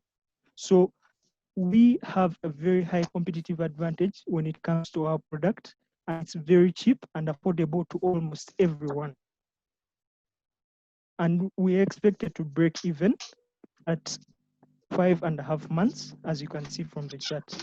And we intend to focus basically on the fixed cost and the variable costs if we are to replenish. If our revenue is to replenish, those are some of the costs that we'll have to foot. These are some, so our tactics that will be employed in our strategies will be marketing and sales. We have to grow these independently in 2020 by digital marketing, blogging to raise awareness, and all this marketing that goes on. Then continuous product modification. We intend to grow our revenue, especially by reducing on the cost of acquisition of raw material. And this can be done by extending to communities where this raw material, so that we reduce on the transportation costs. Our key performance indicator would basically revenue growth, and we intend to produce 3.5 tons, as you can see. Intend to produce 2 tons per month, and each ton going for 350,000. So our impact model not only focuses on the economic aspect, but also looking at a socio-economic uplift of all the communities that will be invested in this harvesting of water hyacinth. And also not forgetting the environmental impact on especially the fishing communities around. So we have been able to carry out independent research in the field of pellet manufacturing. We are well versed with it, and we have prototyped it. We have done market surveys, we have done feedstock surveys, and we have accomplished the first prototyping of the biomass pellets, but specifically for subsistence usage. If availed with the 6,000, our expenses will be majorly capital cost, and also used to enact the 3 strategies as I hinted. And as you can see, the first growth strategy and the second will be covered for $600, sorry. And the third strategy for $2,900, as you can see. Some of those are our capital costs. And this is my team. It's comprised of 2 mechanical engineers. It has a civil engineer for his expertise in hydrology. The 2 mechanical engineers are basically people who are well versed with machine repair, machine design, and everything that's connected to mechanical engineering and compaction. Our team leader is well versed with the financials and administrative operations. And then we also have a very good writer. That's Evelyn. Thank you very much.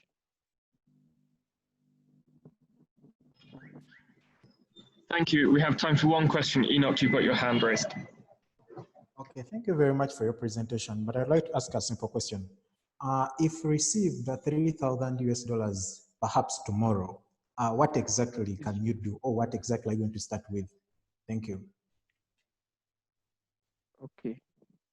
The first thing that we are going to start with is to boost, because as I said, we are doing this, but on a subsistence level. So what we can do is, one, we have to improve the machine, as you can see it there. We have to get a machine that can be able to give us capacity to produce 80 kilograms of these pellets per day. So that's what we're looking at first. Then also secure enough raw material from most of these water bodies, especially around Lake Victoria and Kasenyi landing sites. Allow me to ask this one, please. Now, after you have, when you start making the briquettes, and we know the pellets. Okay, pellets, yeah, and the water hyacinth floats on the lake. So yes, please. You are bound to consume the water hyacinth and wipe it out within just few years. So what is your sustainability model in that case? Our sustainability model. I can. Okay. Yes, I can answer that. So what we want to do is, water hyacinth has a very fast growth rate, which is around, it can grow double its weight in 2 weeks. So we are very sure that it cannot run out, and in the process it does. We have already developed models where people who live around these lakes and water bodies can grow it for financial gain. Okay, thank you very much. Next up, we have Duo Coffee Initiative.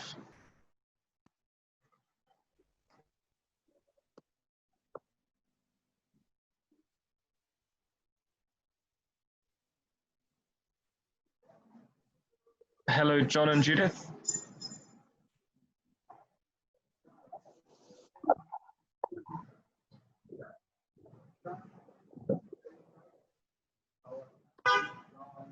Hello.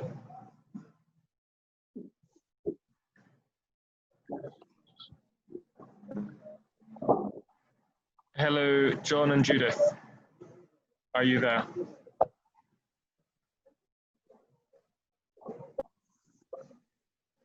Hello. Hi, Judith. Please, can you start? Yes. Hello, this is Nelma Judith, and our project is Jua Coffee Initiative. Let's test it. And getting to the next slide, we hope me share the slides, please. Yes, they're being shared. We deal in processing coffee berries into coffee powder. We shall process the coffee berries we buy from farmers and allow them bring their own coffee for processing at a cost. Getting to our next slide. Next slide, please.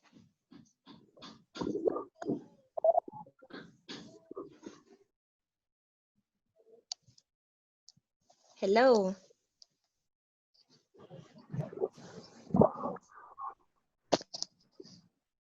Hello. Yes, do you want the problem or the product slides? Can hear you. Problem. Okay. On the problem, there is less demand for coffee berries, as statistics say out of 1.7 households in Uganda coffee, only 52% have access to ready market. The remaining percentage of coffee is therefore being wasted. Therefore, there is need for a processing plant. The price of coffee powder is high. 200 grams of coffee powder is at 7,000 Ugandan shillings, which cannot be afforded.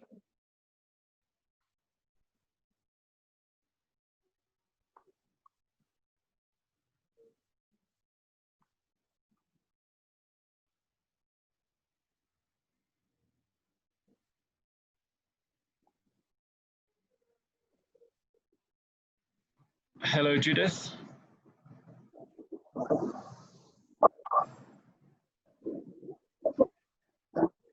Hello. Has Judith dropped for everyone? Yeah, I can't hear anymore.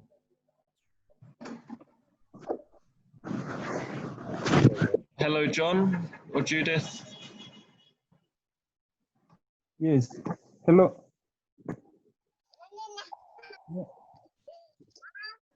Please. Yes, we are now. Can you please? When we get to our next slide,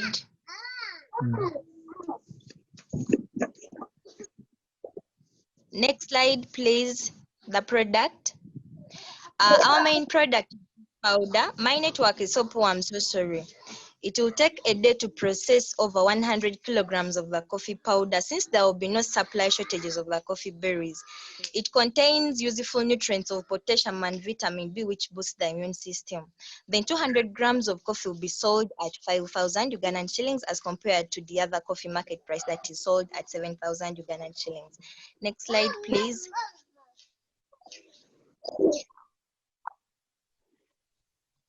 For the solution, Jua Coffee Initiative will be located in Bale District, Mabale Village, because it houses premier coffee farmers that will supply coffee berries to the venture. The coffee farmers will be in place to test their own coffee they grow, since it will be available to them at an affordable price. People who would like to have their coffee processed will be in place to access the processing plant. Then purchasing from the local coffee farmers widens their market capacity, which reduces on the wastage and boosts their financial status. And we all know very well, to a less extent, COVID-19 has affected the agriculture sector. So supply of the coffee berries will be consistent. Then consuming coffee powder is an excellent source of potassium and vitamin B, which boosts the immune system. And then with the establishment of this project, between 5 to 15 people will be employed. Next slide, please.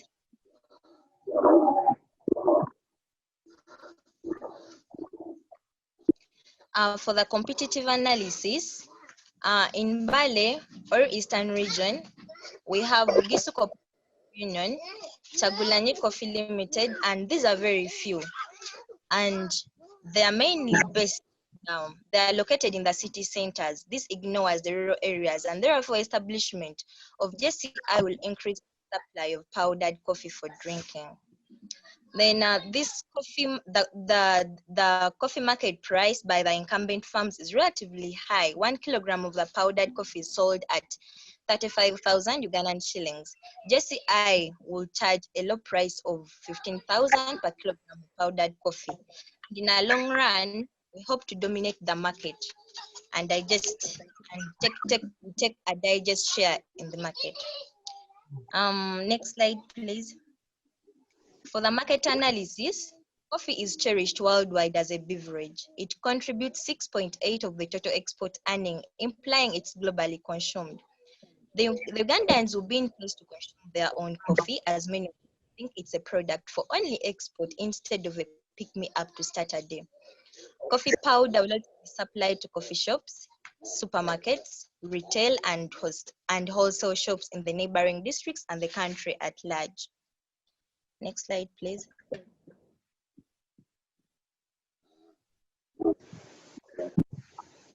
For the impact model, Ugandans will appreciate the value of their own coffee, since drinking 10% of it would add 7.7 trillion shillings per year to the national economy.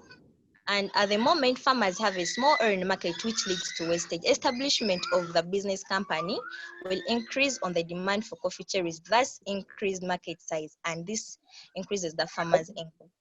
Then the establishment of the project will promote consumption of potassium and vitamin A. Then people who would love to have their coffee processed will be in place to access the processing plant. And then when you talk about employment opportunities, I'll employ between 5 to 15 people. So this will provide employment opportunities to these few people. Getting to the next slide of the cost structure.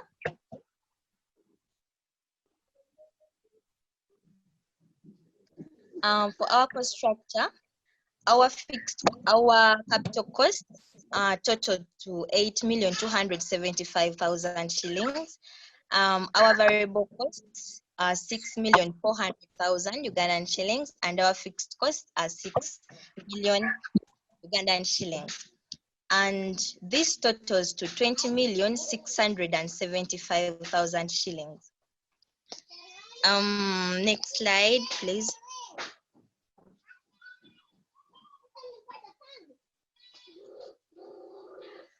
For our business model, we make money by selling. We shall be making money by selling coffee powder in grams of 50, 100, and up to a kilogram.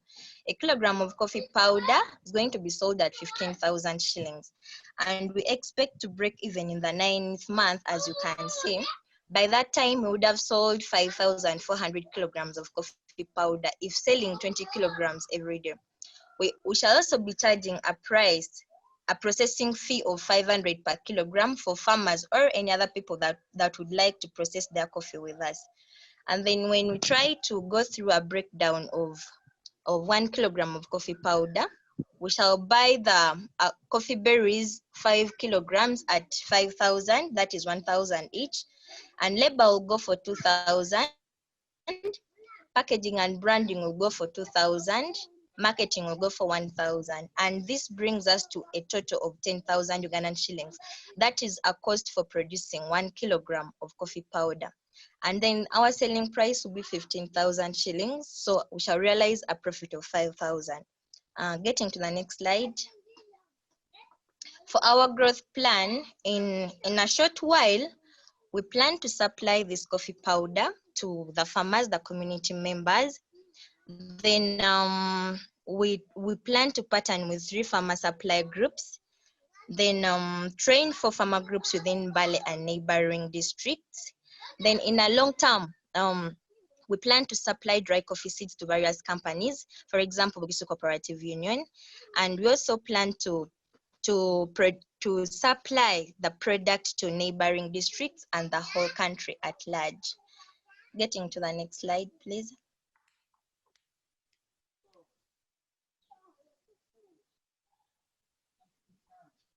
For JCI to attain their growth plan, we are going to require 20,675,000 shillings. That is approximately $6,000 to cover all the costs that are up here in the cost structure. Next slide.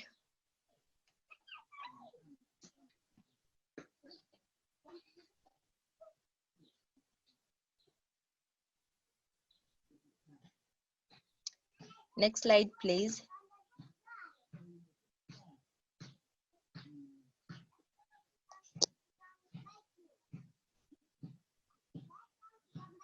Next slide.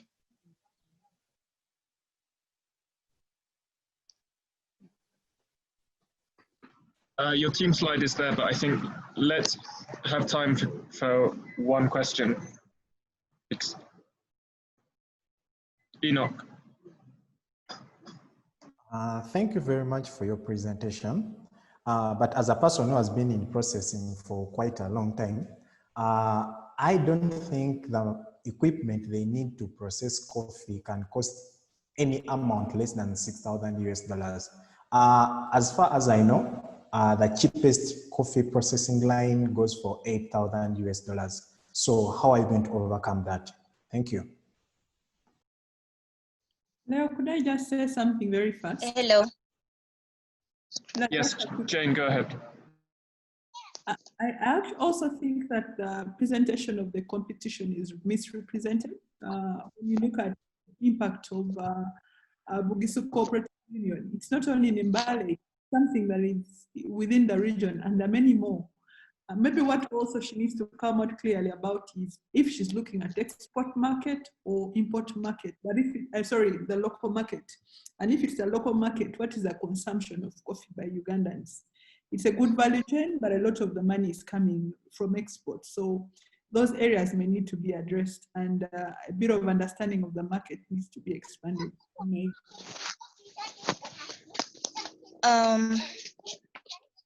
Okay.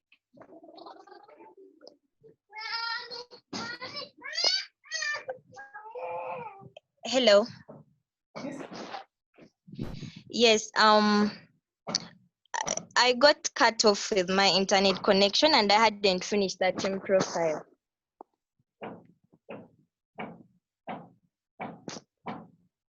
Can I please? No, so we went straight to questions and we could all read the team profiles anyway. And now I think the time is up. If you want, you can reply very quickly to the questions or points that Enoch and Jane made. I didn't get the whole question so well because of my internet connection, but with the market, most of our market, though our export market, that is going to be a long-term plan.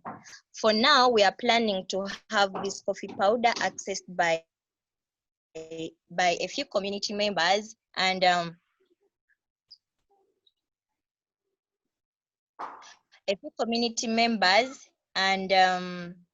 the farmers themselves. So for the case of the exports, it will come a time to come. But for now, we believe that statistics say that consuming our own coffee adds 7.7 trillion shillings to the Ugandan economy. So we are trying hard to have our own coffee consumed by our very Ugandans. Thank you. Thank you. So next up we have M Stylist, and then I think we'll have a 10-minute break. So, okay. M Stylist. Good morning. Okay, thank you. Good morning to you all. My name is Betty Lunkuse, and on your screen, it's exactly 5 p.m. on Friday.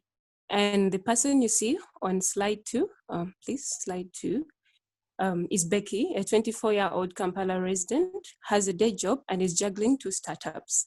So for Becky, Fridays are filled with frustration since she has reports to submit before closure of business. And this day is also typical of her bad hair days. So 1.5 hours from now, Becky has to attend her sister's live band performance, and as usual, her fiancé is tagging along. But with such bad hair, you're kidding. So Becky's wish is that there is an easier and quicker way to do her hair. Slide 3. Next slide, please. Accessing hair service is always an inconvenience to persons like Becky with busy schedules. Foreigners, persons with a disability, pregnant women, and stigma bearers over congestion, anxiety, long queues, and public health issues like COVID-19. Women spend about 5 hours per month on hairstyling. Kenyan women spend 50,000 Kenyan shillings on hair per year. And East African women in general spend 20% of their income on hair, as reported by Afro Rainbow in 2018. The time and cost spent on hairstyling can be minimized with a quick and affordable solution, as in slide 4. Our company offers a solution to people like Becky, with simplifying accessing hair services by delivering the service to the comfort of your home, office, or hotel room. M-Stylist is an application that helps the clients to find a freelancer hairstylist online in the nearby locations in the different parts of Kampala. Slide 5 and 6. And our application provides information about the freelancer available, the different hairstyling services they offer, and then the client is able to set up an appointment with the freelancer by just a click. Thank you. With this application, accessibility to services is made easier. Services are really affordable due to minimized transport and service costs. It is safe because we do a full background check on our stylists, plus they are issued ID numbers. Time is saved because of instant appointments, and there are no movements involved or even waiting. We offer high quality services because we take on freelancers with a proven experience of at least 1 year as a stylist, and they are trained in customer care and safety. Next slide, please. We are unique because we are a fast on-demand service on the market. We offer training, we do a full background check on our stylists, and we have customer retention tactics like customer loyalty points, and customer feedback loop, rewards, notifications, and so forth. Next slide, please.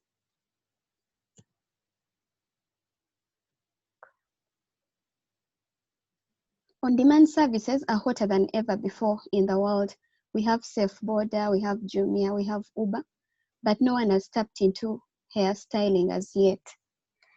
And in our competitive analysis, we have these already established salons, and you realize that they have in-house stylists and they have styling training, but they do not have instant appointments, they don't have mobile stylists, they do not do a full background check on the stylist, so we are ahead on this one. Next slide, please. The market value for the industry globally is at $87.9 billion US dollars. In Africa, it's at $27.1 billion US dollars. And in Uganda, it's $232 million US dollars. The market in Africa is expected to grow by $6.20 billion US dollars in the period 2018 to 2022. And given the young population in Africa and Uganda, this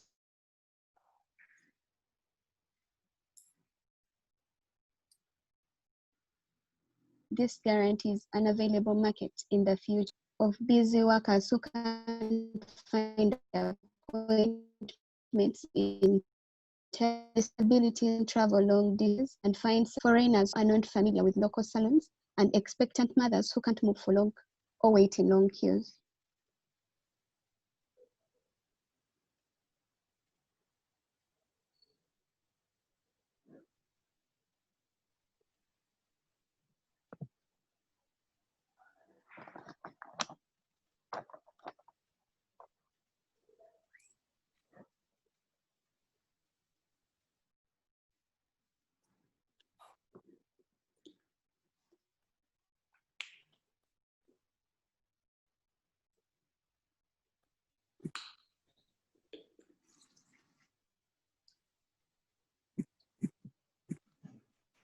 Hello. Hello.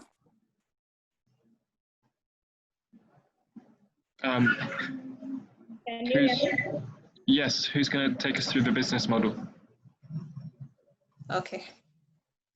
So our unit is a 2-hour hairstyling service at a unit price of 35,000 Uganda shillings. And our income will generally come from a commission. So our variable costs will go to stylist commission, which is 70% of the service fee. And then transport, which will be at a maximum cost of 5,000 shillings, making a total variable cost of 29,500 shillings. and giving us a marginal profit of 5,500 shillings per unit. Our fixed costs will go to rent, marketing, internet, and airtime, and we shall incur monthly fixed costs of 1,330,000 shillings. Next slide, please. Our financials depict that we shall operate in losses through the first quarter and start making profits in the second quarter. We shall break even after a period of 3 months, and by then we hope to have reached out to a total of 6,605 users. Next slide, please. One of our measurable impacts is that we shall improve the economic status of stylists. If each stylist earns 24,500 shillings per service and they're working on a minimum of 2 clients per day, it means they will have an income of about 1.4 per month. And we shall assess this by the number of stylists. We hope to generally have about 150 stylists using the app in the first 3 months. Next slide, please.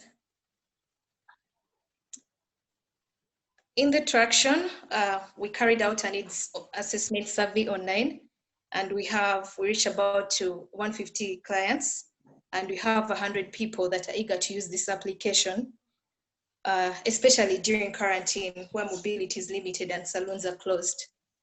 Our team has also taken an online EDX free course on teamwork, which will help us to kickstart and work together as a team. Next slide, please. We are seeking a total of 22,387,500 shillings. We need 13,687,500 shillings for 3 months runway, and 8.7 million for capital costs, which will go to app and web development, laptop, office furniture, and office phone. In the 3 months, after 3 months, we hope to have obtained about 200 stylists on the site, and we shall switch to a stylist subscription where stylists will have to pay a fee to use the platform. And this will require us only $1 million to include those application features for subscription. We shall use the $640 for company registration and branding and website development, and then the $6,000 for app development and other capital costs, like I mentioned earlier, the runway, and then switching to our first growth model. In our growth strategies, after freelance subscriptions, we shall establish partnerships with salons and hair product companies for appointments and ads respectively after about 6 months. And then in the second year of our operation, we shall set up a stylist school to train stylists, and we hope to give them a stylist startup packs and a mandatory, and there'll be and the use of the app to start will be mandatory. Next slide, please. So this is the team. The first person you see is Nabosa Rebecca, who is also a founder. After graduating with a Bachelor of Science in Human Nutrition, she took her training in business development. She has also worked as in digital marketing company, and she will be in charge of digital marketing and looking for growth opportunities for the company. The second person you see is Linda Medrin, who is also the creative director. And Linda Medrin is a graduate with a bachelor's degree in economics and applied statistics. So she'll be managing company financials, and she also has skills in hairstyling and will be our head stylist and creative director. The other person you see is Betty Lunkuse Betty, who is also a writer. And in her previous experience, she has helped companies to tell their brand stories through her blog platform. So she'll be in charge of our communications and managing the company's brand. Thank you. Thank you. We have time for one question. Okay. Yes, please. No, maybe there are no questions from the judges. In which case, thank you very much for the presentation. We're going to have, I think we'll take a 5-minute break, and if we could start back up at 12:15. Judges, is that okay with you? Yes. Yeah, that's fine. That's fine with me. Thank you so much. Thank you.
Okay, judges, we're good to start again.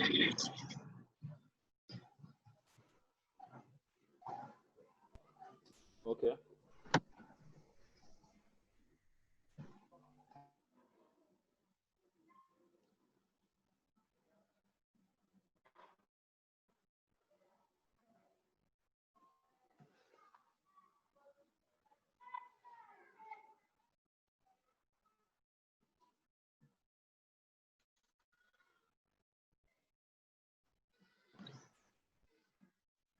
Kimani, Jane, Olga. Great, cool. Thanks very much. Pearl Domestics, take it away. Leo, can you hear us? Yeah. Yes, we can. Good morning, everyone. I am Nwagaba Cedric, alongside my colleague Tumsime Beatrice, presenting Pearl Domestics. The nature of work today requires that people start very early in the morning and end late in the evenings. This leaves them with limited time to attend to their domestic responsibilities and has led to a growth in demand for domestic workers. However, two problems have been identified. One, according to a report by Platform for Labor Action, 75% of domestic workers in Uganda are hired through social connections or social recommendations, which is a slow and inefficient process. Also, 90% of domestic workers in Uganda are not trained and they lack the skills needed in a modern home. So as Pearl Domestics, we came up with a solution to the two problems, where we are going to develop a mobile application that is going to easily connect clients to domestic workers who are within their area. So, and that can list the services they need help with, for example, home cleaning and laundry, and the domestic worker will arrive quickly to provide help. Our product is the mobile application, mentally service, which is training of domestic workers. The trained domestic workers will then be enrolled where they can be accessed by clients within their area. Our value to the domestic workers is that we shall connect each domestic worker. Leo, you can move to the value and innovation slide. Our value to the domestic workers is that we shall connect each domestic worker to several clients to boost their revenue. And also, the mobile app will have an automated pricing system which will save the domestic worker from underpayment and exploitation. To our clients, we shall take responsibility for any losses or damages caused by our domestic workers, where we shall compensate the client and privately recover our resources from the domestic worker.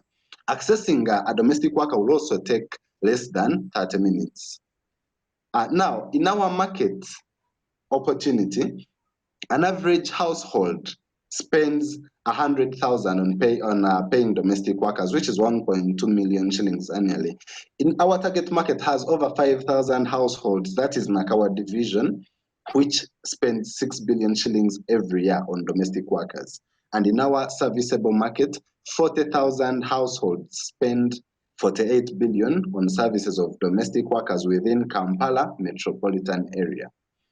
Our business model is going to be like the client pays directly to the domestic worker for the services offered, but then the domestic worker will pay a monthly subscription fee of 30,000 Uganda shillings to access the mobile app that links them to clients. Then we target 120 subscriptions every month for the first 6 months, which is 21.6 million from 720 subscriptions. To break even within our first 6 months, we need an average of 95 subscriptions every month. And our expenditure, our expenses for the first 6 months are 24.6 million, where 7.6 million will be capital costs, whereas 17 million will be operational costs. According to our projections, we are going to break even between our second and third month of operation. as our impact, by connecting each of our domestic workers to several clients in their localities, we will be able to increase their monthly income from 100,000 shillings to at least 300,000 shillings. We also plan to train a minimum of 150 domestic workers in our first 6 months of operation to increase on their employability. And of course, we're going to be able to simplify the search for domestic worker to the convenience of the client's smartphone. Now, as Pearl Domestics, of course, we have competitors, for example, maids agencies such as Rent-A-Maid and Amani Domestics, and definitely Social Connections. However, we have a competitive advantage over them in that, for example, all our competitors use offline methods and Pearl Domestics uses an online method, which are therefore our reach is going to be much more greater than for our competitors. Also, accessing a maid with our competitors has been very expensive, costing between 100 to 200,000 shillings and taking a day to several weeks. But with Pearl Domestics, we'll be able to access a maid in a time between 30 minutes and 60 minutes, and accessing will basically be free except for the data. Also, our domestic workers are always going to be trained, which is usually not guaranteed with our competitors. As our growth strategy, by the end of our second year of operation, we plan to have expanded geographically from Nakawa division to include cover the whole of Kampala metropolitan area. We also plan to have increased our services to include babysitting and grocery shopping. We also plan to have increased our number of domestic workers to 1,000 domestic workers. As our funding ask, we need 13.1 million shillings to start and operate for the first 3 months, with 5.5 million shillings going to runway costs and 7.6 million shillings going to capital costs. We as a team, so far, we've been able to carry out market research around Nakawa division, where we were able to identify more than 30 ready clients. We've also been able to agree on a training partnership with Amani Domestics. We are a team of 2 people. I, Beatrice Tumusime, as a person, I'm very well versed with domestic work, and because of this, I'll be in charge of recruitment and training. And myself, Nwagaba Cedric, who will be in charge of administration and marketing by virtue of my leadership experience in and out. Thank you so much.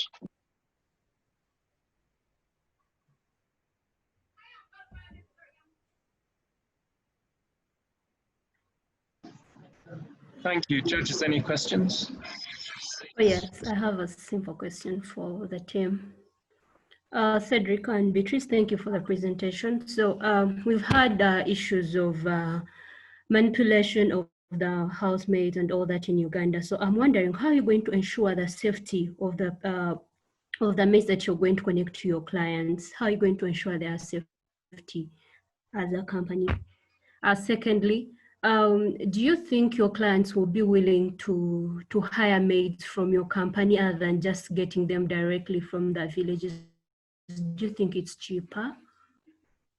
Thank you. Let me just add on what. First of all, can I answer about the safety? These domestic workers, first of all, are not going to be resident. They are going to come, do work, and then leave. In case of any safety concern, they can always report to us, and we provide them with help. If it needs to involve police, we can follow up any such cases. For where clients are choosing between getting maids from the village and from us, is that for us it's really convenient. Getting someone from the village, they often come with village behaviors, sorry to say, and also they lack the training and skills needed in a modern home. We have domestic workers who are well trained and will deliver what the client needs. Okay, thank you. Okay. A quick one. Is there any minimum wage that you've put in place for the helpers that you'll be connecting? Our application will have standard price for each activity rendered by the domestic worker. which will be fair so that they are not exploited but charge our clients very much. Okay. Thank you.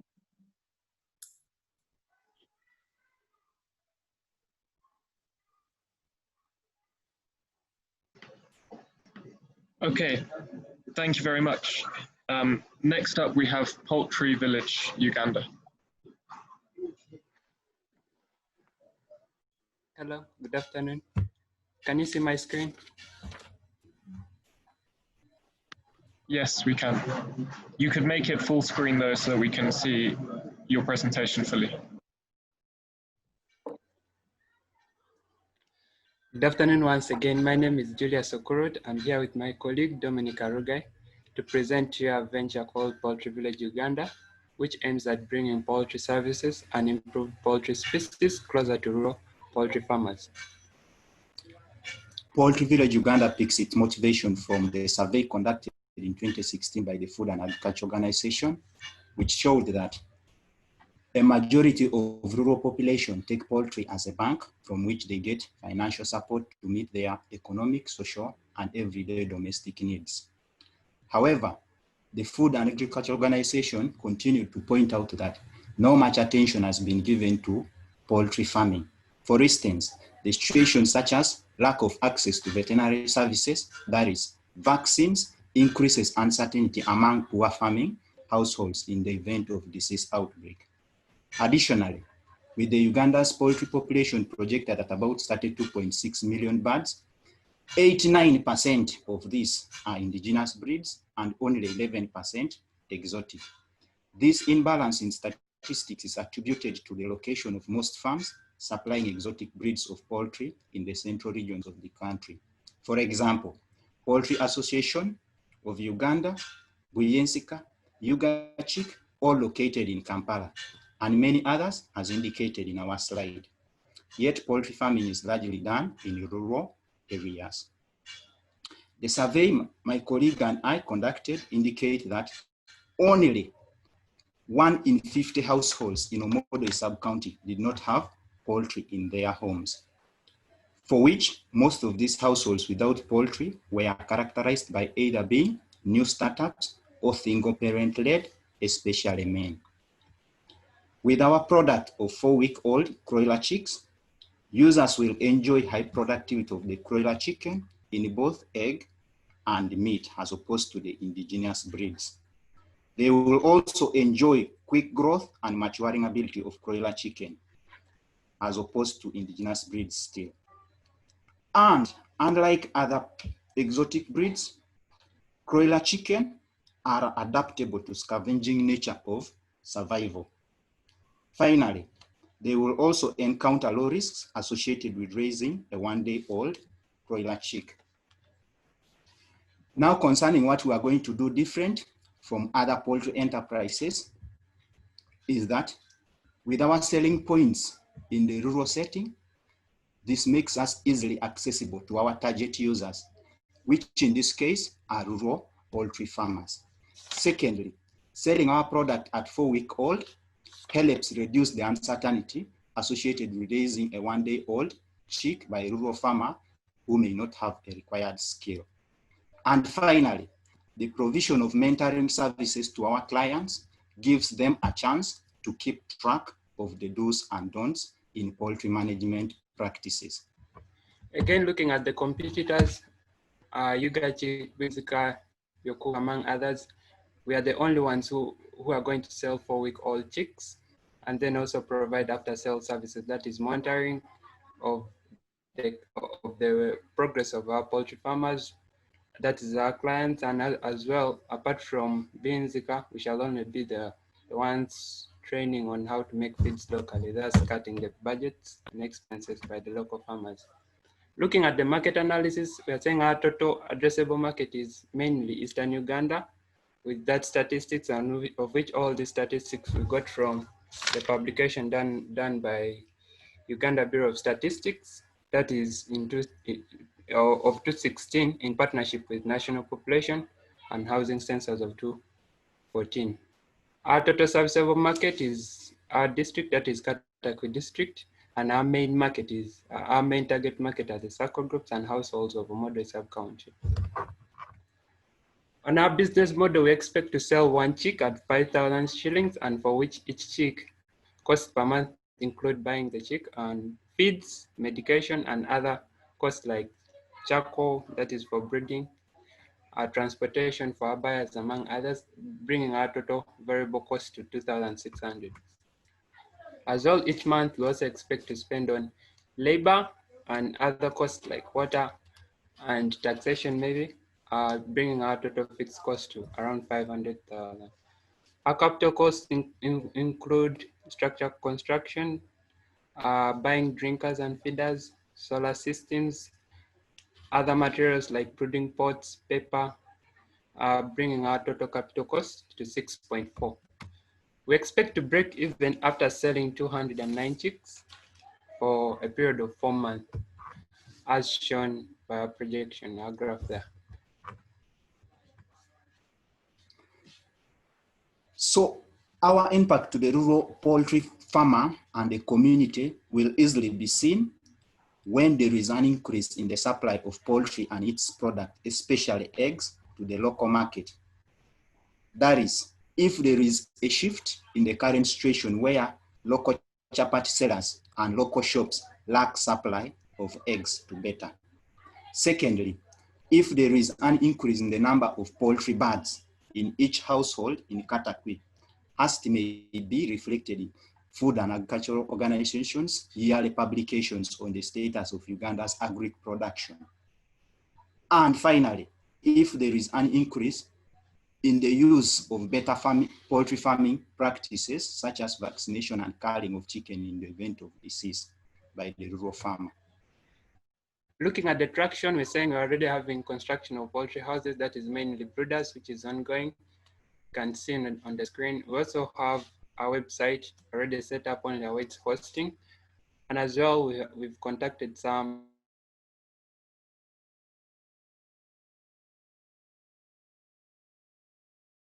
our target market. We've been able to reach out to some circle groups and the local households, and we've been able to receive some positive feedback. Our next growth model will be introduction of layer poultry species after the first 4 months of operation, and then purchase of the incubation machine after the first 6 months of operation. We also expect to establish the venture's permanent premises. That's buying land for the venture after the first 12 months of operation. In our next growth model, we expect to introduce other poultry species, turkeys, gin fowls, ducks, among others. That's mainly after 24 months of operation. Then in our probably last growth model would be creation of all branches all over the country after the first 5 years of operation. One asking is saying we need 2 million for 4-month runaway, and Uganda shillings 6.4 capital cost. As earlier discussed to you about capital cost, that is solar system, complete structure construction, feeders, among others. My name, personally, I'm called Okrut Julius, doing Bachelor of Science in Software Engineering, as well a passionate and a practitioner in the field of poultry farming with some experience. Then my colleague as well owns over 50 poultry birds that include turkeys and chickens. So we are really so passionate about this. We welcome questions. Thank you.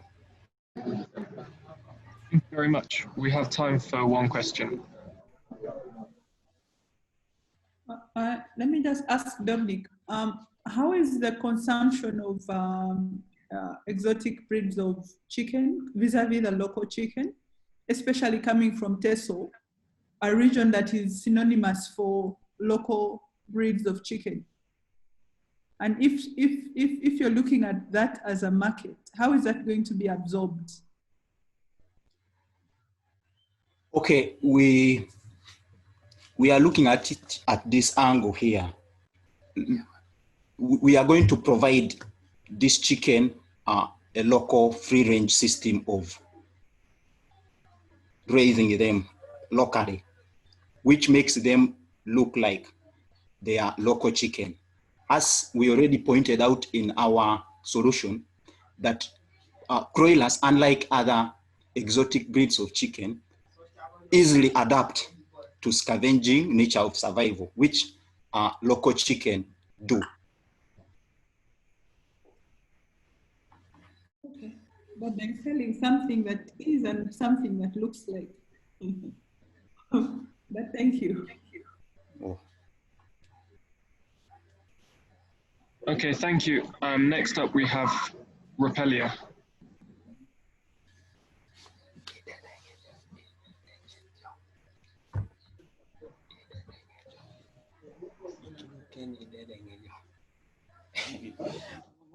Thank you for this wonderful opportunity. There we are going to ensure local production. My name is John Bosco Magala, the founder of Repelia, and my colleague is Namutebi Margaret, the co-founder of Repelia. Repelia is a social enterprise based in Uganda with an aim of reducing the spread of malaria. Next. There are over 228 million cases of malaria globally and 213 million in Africa, whereby Uganda accounts for 5% of these cases in Africa. According to the Ministry of Health, there are over 100,000 deaths due to malaria, and 90% of these are children under 5 years. These don't have access to mosquito nets and other ways to prevent mosquito bites. Next. There are many preventive ways to avoid mosquito bites like nets, sprays, paint, but people utilize these preventive ways, although some are expensive and others are not accessible to everyone. They need a preventive measure that is cheap and accessible. Next. Next.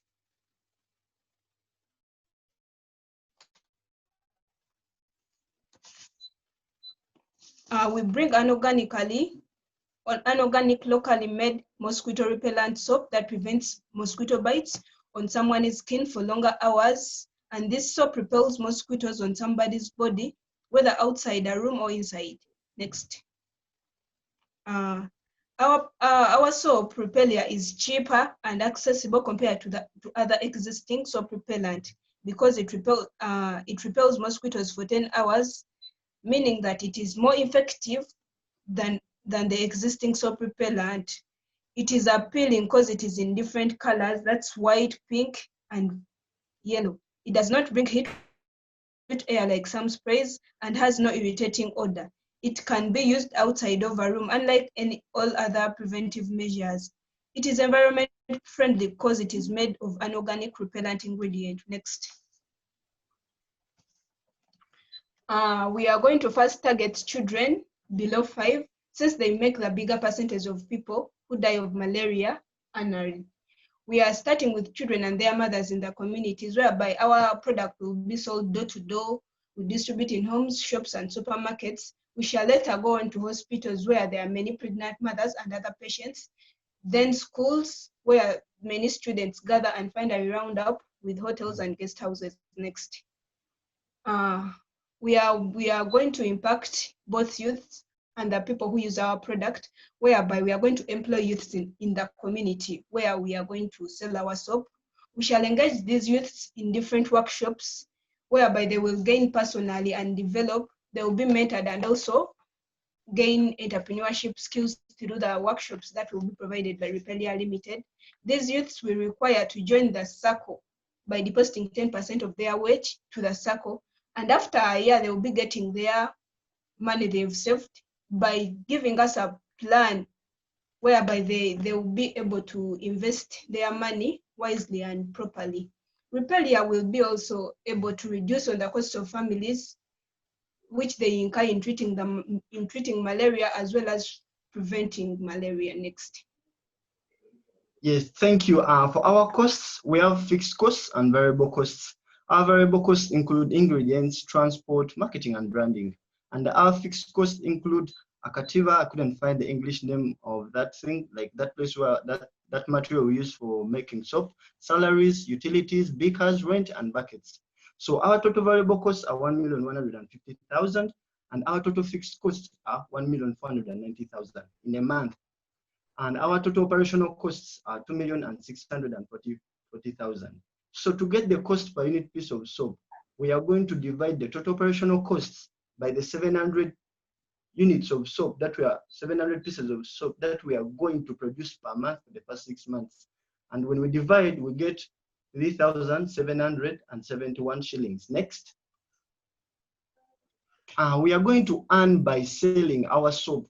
That's how we are going to make revenue, by selling it in different sizes of 200 grams and 120 grams in those different flavors of green, pink, yellow, and white.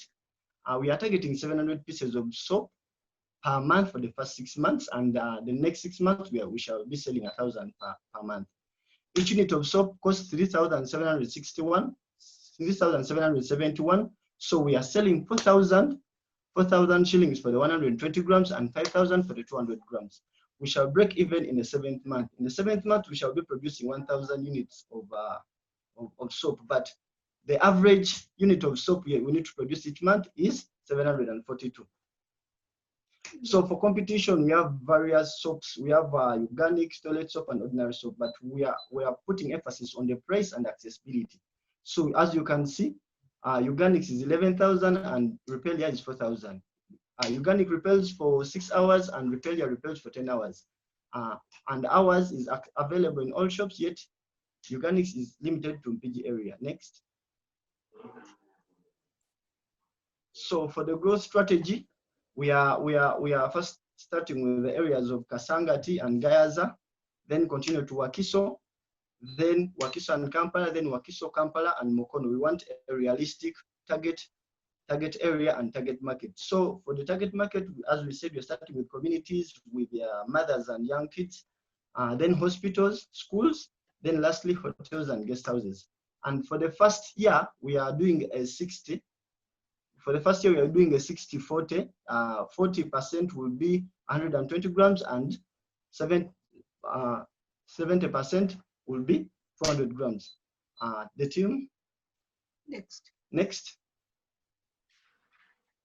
That is Magala John Bosco, me, the founder and CEO, and my friend Maggie Namutebi. Any questions? Thank you so much. Any questions? Any questions? Okay, thank you very much for your presentation. Of course, I'll help you with a kativa in English. It's called a mold. And then thank you very much. Yeah. My question is, have you done any soap before? If not, how did you determine the 10 hours protection? Thank you. Yes, actually, we've been making liquid soap and other soap, but for the 10 hours, we have a special ingredient that is proven to be more effective than the citronella oil commonly used in most bug repellents. Yeah, it's the one we are going to use in our soap specifically. Any other question?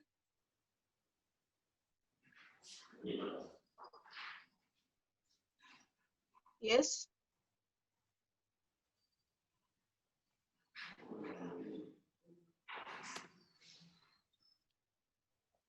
Any other question, please?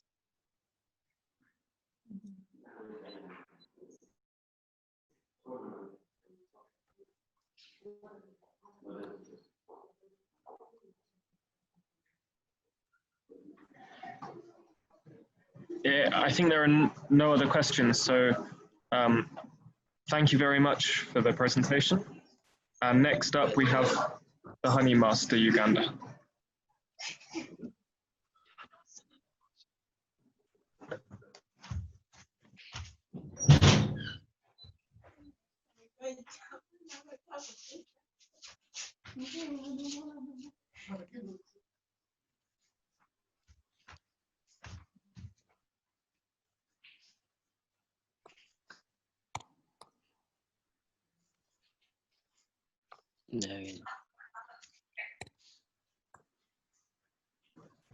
Hello, the Honey Master team.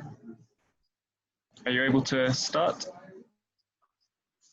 Yes, we can start, and you'll be helping us to project, but we'll be calling out the slides using slide numbers. Slide 1. Yes, I'm there.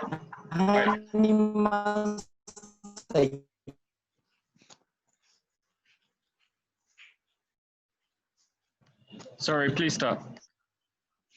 Uganda, we say sweetness beyond just taste. Slide 2.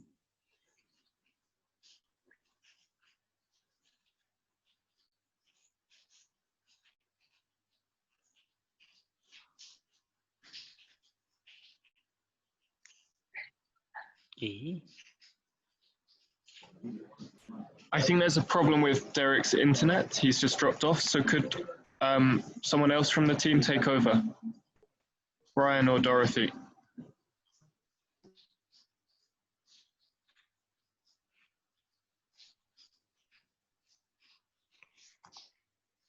Dorothy.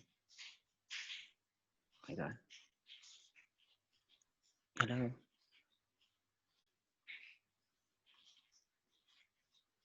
There's somebody saying hello. Is this part of the team? If you are, I'm Brian. I'm part of the team.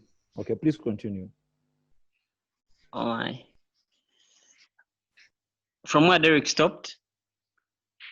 In slide 2 Well, is where we couldn't even hear Derek. Well, I couldn't hear Derek in slide 1, so you can start from the beginning. Let me request Dorothy, if you're online, you go on. Dorothy? You seem to be the one online. Please present. I'm the one online. I'm online. You carry on then. You carry on. You I'm present online. slide 2. Slide 1. Leo said he hadn't gotten slide 1. So the Honey Master Uganda, where we say sweetness beyond just taste. Slide 2. 57% of the annual domestic demand for processed honey is still undersupplied in Uganda. Yes, there's potential to increase this production volume of processed honey to meet both the domestic and international demand. Slide 3. Sorry, slide 2.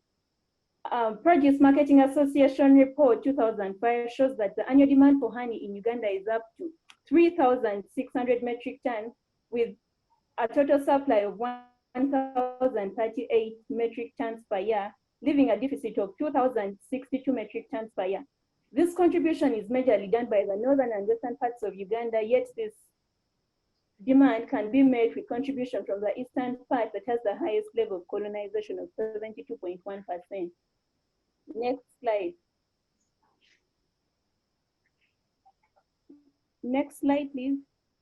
With ready markets for processed honey being an advantage for bee farmers, insufficiency in processing of honey in the honey value chain has been a major cause leading to the low production volume of honey processed in Uganda. A case study on 45 bee farmers in Ochero Beekeepers Association, Kabarama-Maido district, revealed that bee farmers have to travel to either Lira or Soroti district to process their honey at a fee of at least 7,000 per kilogram, yet incur an additional transport cost. They therefore get frustrated and earn a small margin from this business. Slide 4. Our solution is the Honey Master Uganda.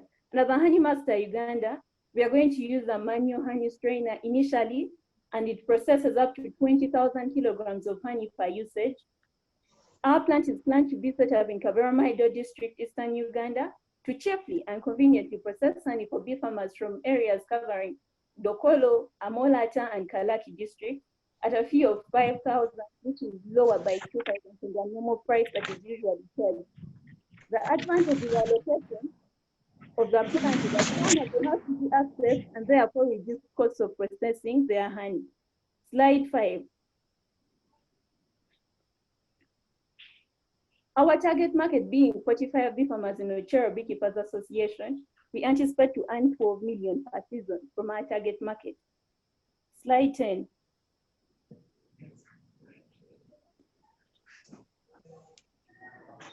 Slide 10, please. Yes. The impact created here is one bee farmer processing at least 25 kilograms per week of honey. They end up saving 50,000 per week on the cost of processing, and a total amount of 200,000 per month is saved by one farmer. business model slide, please.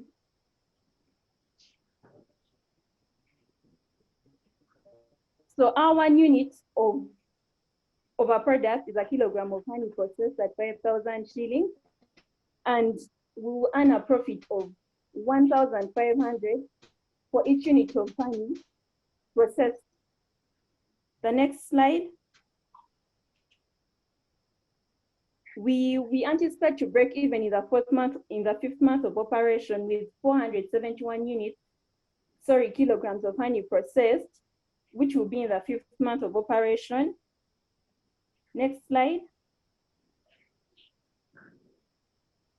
So we are seeking for a total amount of 5,500,000 for capital investment, and this money will be used to purchase a manual honey strainer, a motorbike, industrial weighing machine, and the other costs that are listed below. The next slide. We also seek for a total amount of 9,600,000 shillings to cover runway costs up to 4 months, to cover both the fixed and variable costs. Next slide. Next slide. The growth slide.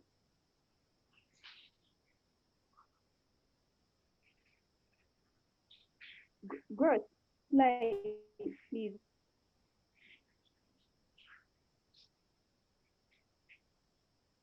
So for us to be able to grow, we look at cutting wages and brokers' commission after 6 months of operation because they increase the amount of variable costs.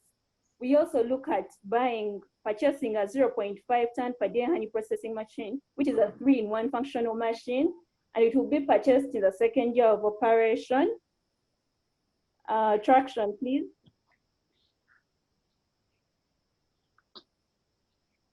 We've already partnered with a bee farm that has 50 modern hives, and this is already ready market for our service. They've already assured us that they need the service.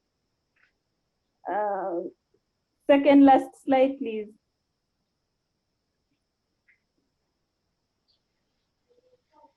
Our team comprises of 3 people. I, Dorothy Nafula, I am the founder and the finance lead. I am an accountant by profession. Enimo Brian is our communications lead, and he's a bee farmer. He has been doing bee farming in Ochero Beekeepers Association. And lastly, Chumohaire Derek, the marketing lead, is a nurse by profession, but he has been a marketing manager for EcoPads Uganda. Thank you. Thank you, judges. Any questions?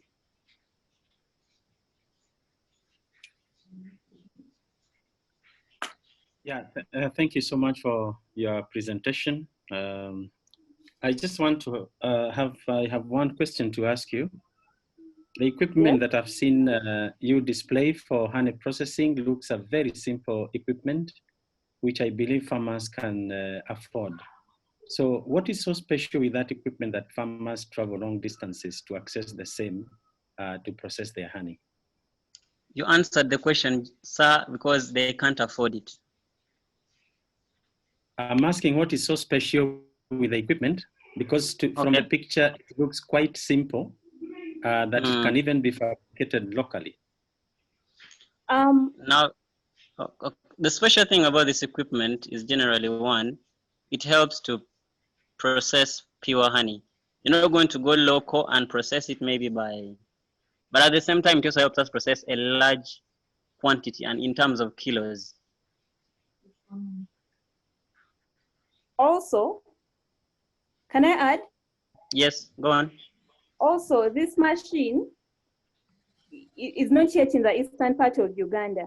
The one that's already there is quite different from this one. As you've seen in the ecosystem, it's quite different.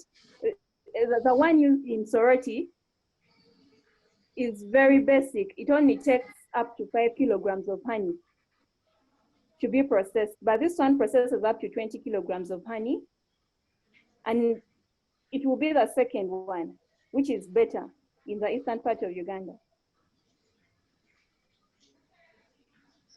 Okay, thanks. The pleasure is ours.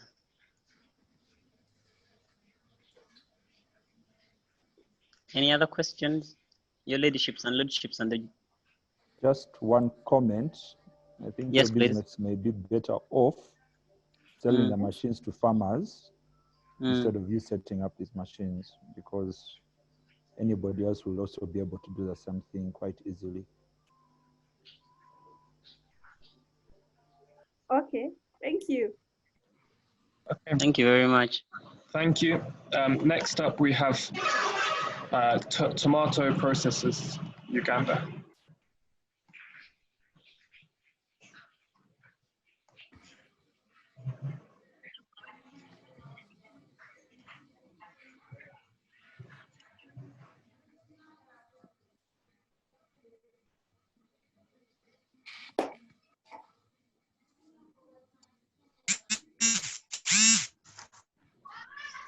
Hello, Tomato Processors Uganda.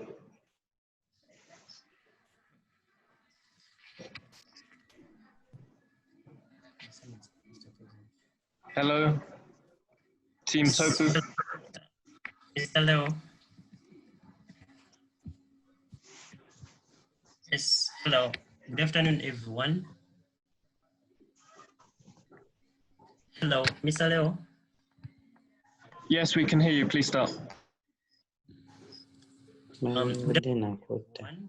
On the behalf of 4 members, I'm looking a joy to present you our venture called Tomato Processors Uganda, and its tagline is "Every bite feels fresh." The major, next slide, please.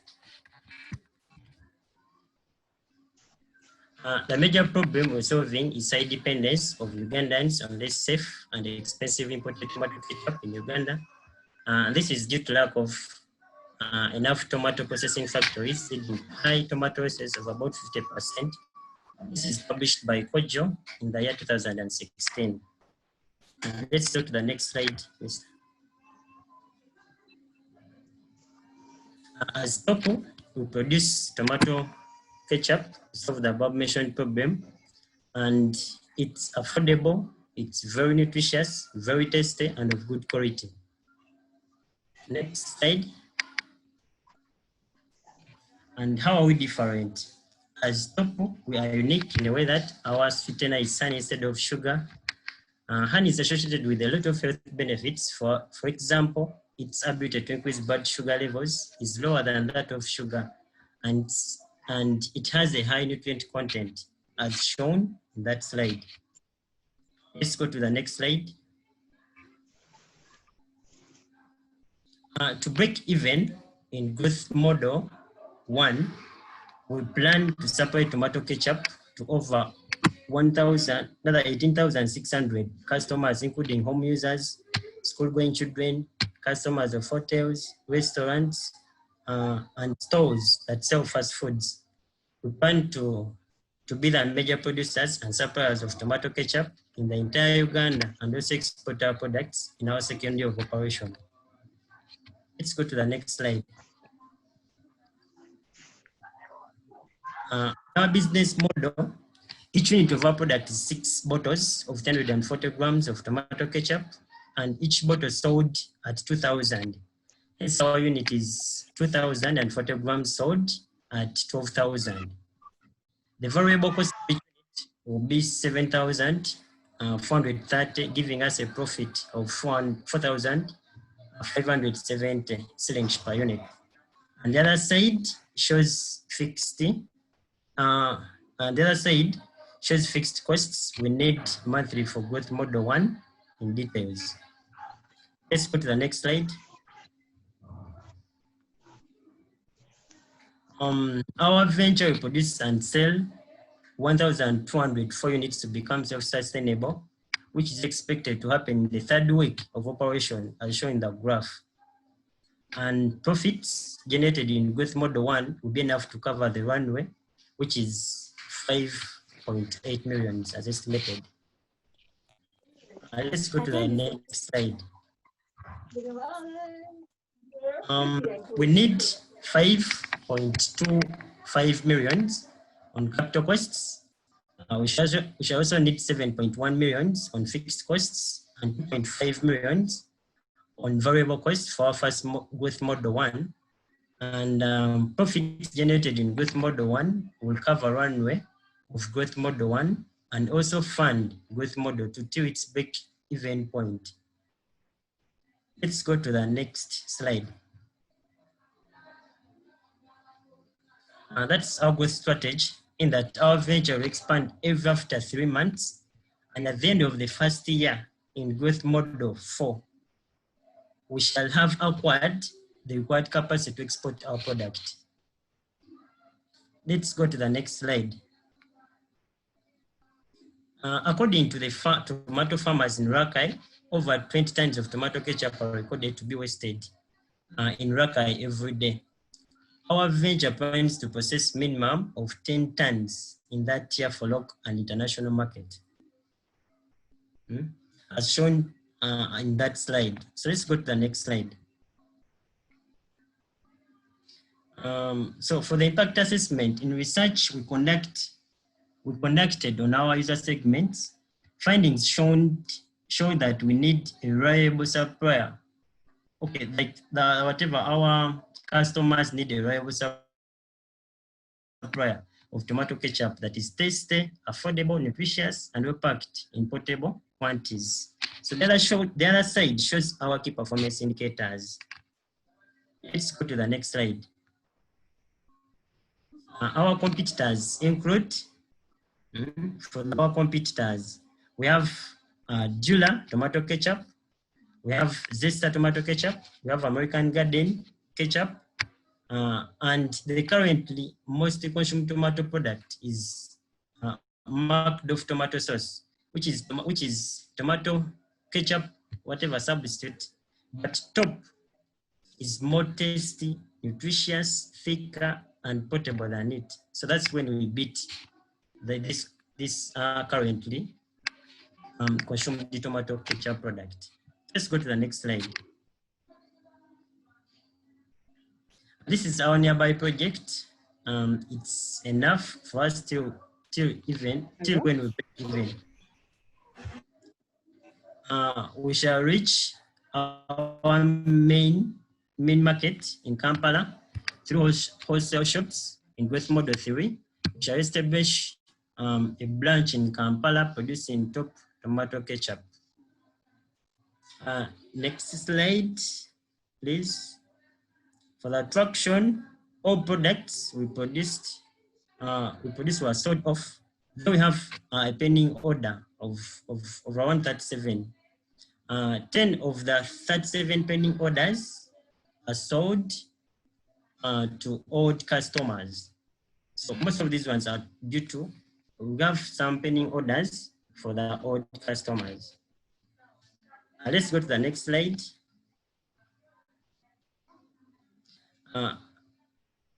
For the growth projections, our efficiency and effectiveness of our venture increases.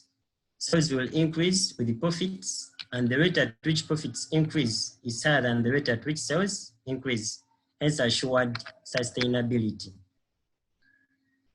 Let's go to the next slide, please. We are to use next slide. Let's go to the next slide, sir. Yeah, in our growth plan, we expect to use $640 for our venture registration. That is UN-based certification of the product, and some of it will go to the capital costs. And then the $6,000 will be enough for our venture to become self-sustainable. Next slide, please. So those are my team members. My number stands as the founder and the chief executive officer. Then Lukenge Joel, I'm the person speaking, and I'll take the whatever the managerial role.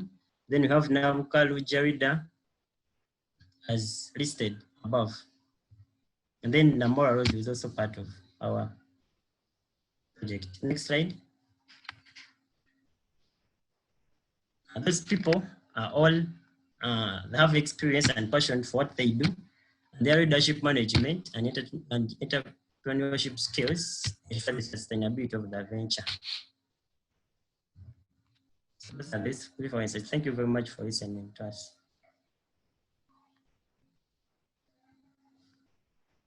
So do you have any questions, please?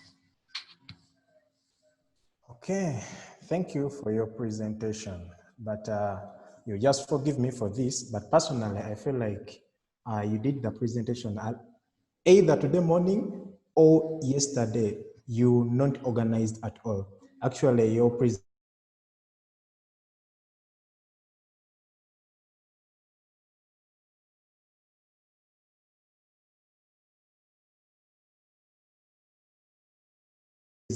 presentation. If you do the word variable cost, you put the variable cost, and then you said your variable cost is 7,000 plus, and then you sell your product at some money less than 2,000, and then you're saying you've produced some products. I feel like something's wrong. Either the person presenting is not the one who did the presentation, or you're presenting something totally different from what was organized earlier. Thank you.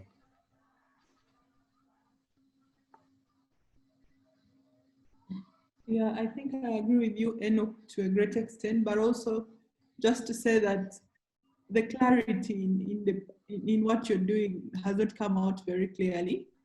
And maybe this is a question to the last presenter as well. You said you had come up with the product already. Have you sold it anywhere, and have you got feedback or anything?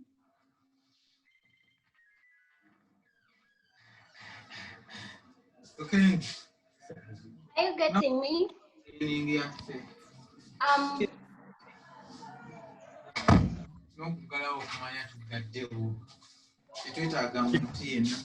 Molly, yes, Molly, can you speak quickly? Yes, we produced the product and we sold the products. There were 33 products and we sold them to students at Makerere University. We got the feedback. And what was the They feedback? liked the product. Yes, they liked the product, its taste, the consistency, and they want us to continue with the project. They want us to continue producing this product. They even told us that these existing tomato products like tomato sauce on product or on market is not of good quality. They eat it because they consume it because it's available and cheaper. But our product is good. It is nutritious. It has that sweet taste in it. So like they prefer having our product than these existing tomato products.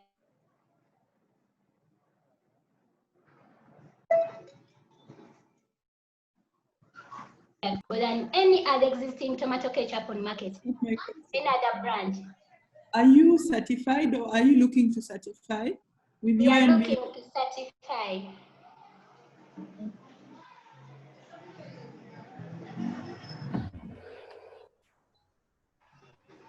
Okay, thank you very much. Next up, we have UG Rise Electronics.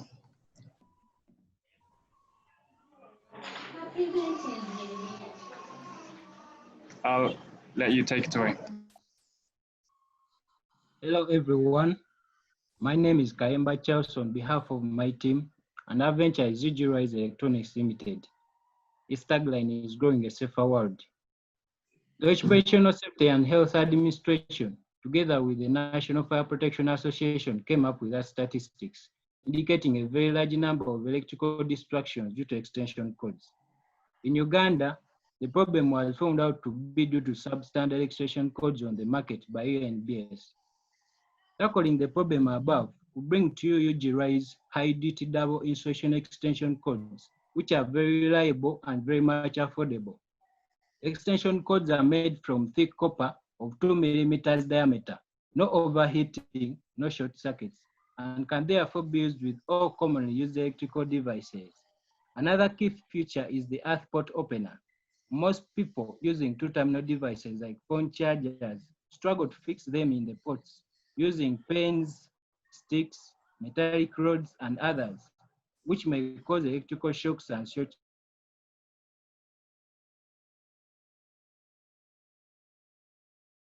circuits, vertical adjuster to open the earth port. We are targeting to produce 25 standard quality extension codes for Ugandan market daily in our first growth model. In the research we carried on our user segment, findings showed that the users need reliable suppliers of good quality and affordable extension codes, which are easily handled, and the other slide shows our key performance indicators. In growth model 1, we plan to supply UGRI's extension codes to over 2,000 customers, including office workers and school teachers. We plan to be the major producers and suppliers of extension codes in our second year of operation. We also plan to export our product. Our unit of product is one extension code sold at 25,000 Ugandan shillings, which is very affordable, depending on each variable cost of 10,000 Ugandan shillings and 7.1 million on fixed costs monthly for 6 months, as shown in detail. Our venture will produce and sell 474 extension codes to become self-sustainable, which is expected to happen in the 7th week of operation, as shown, and sell 254 extension codes by the 10th week to cover our runway of 6.35 million Ugandan shillings. We shall start with sales of 500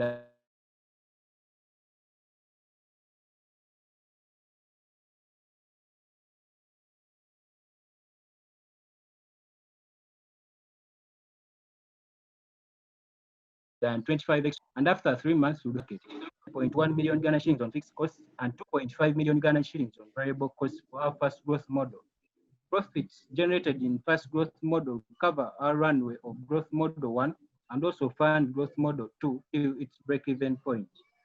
After 6 months, our venture will become self-sustainable and $6,640 are enough for our venture to break even.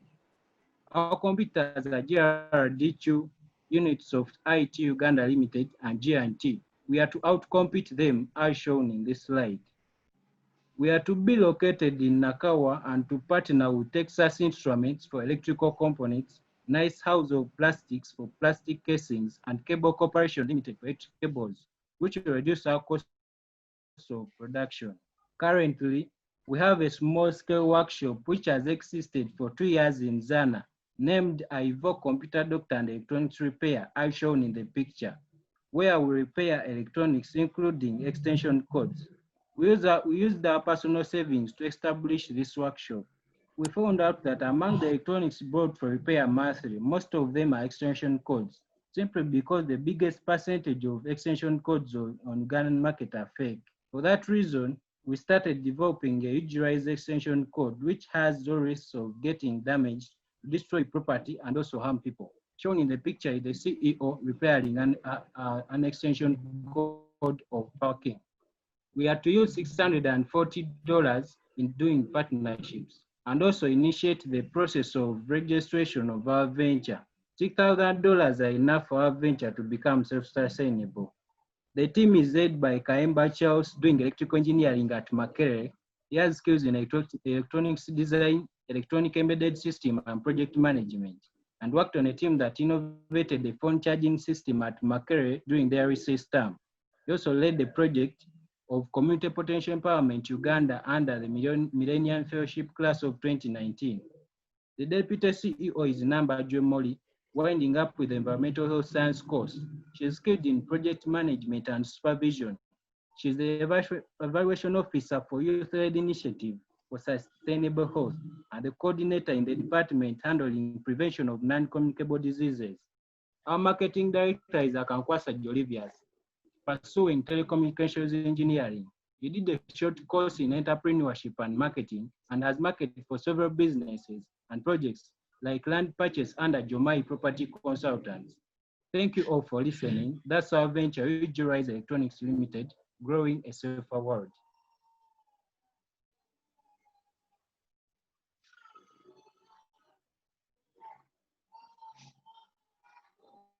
Questions, please.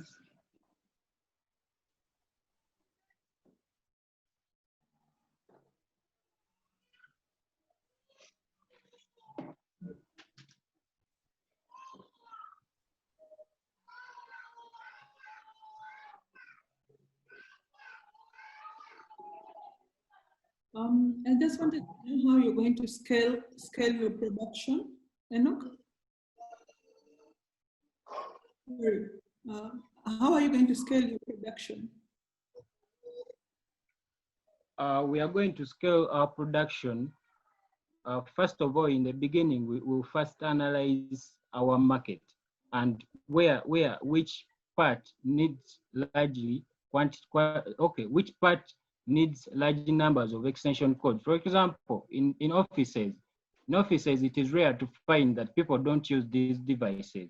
In schools, teachers need these devices, and currently in universities, you need to go with your extension cable or extension code when you're going to a lecture room, simply because there are few ports which are installed on the walls, so they are not enough. We need the support of these kinds of extension codes. Thank you. Thank you for the presentation. I'm just asking whether you have considered also maybe adding other ports like USB on your extension cables so that they can be more innovative and they can compete easily in the market. Let me answer that. That remember that we have operated already, and we are already in market. We have realized what our dream was. That is the reason why we're forced to let in our savings, but we are thinking of advancing that because we don't have all the funds we have currently, but we have the dream. We have already thrown that dream on table, and we are out of the dream zone. That is what I can say. And the more modifications we are thinking of doing them. Actually, when you look at these extension codes, we get these new ones. At times we modify them and we put them to the standards because we have realized they are fake, and that's why actually our customers every time are requesting for more. And we thought of we getting an upper hand would actually push us at a different level. That's what I'm thinking. Thank you. That's just a quick one as well. How are you dealing with brand loyalty? You've come in the market when other products already exist. How are you coming in the market? Remember, initially we're repairing phones and everything. Mm-hmm. We realized that the things that are on the market, they are not on standard. So we had to improve their quality. And after we resell them, I don't know if it affects, after we realize that we are affecting the brands, although we are improving, but with the impact we saw in it, that people are picking up with this. That's what I'm thinking. Thank you. Okay, thank you very much. Oh, was there one more question?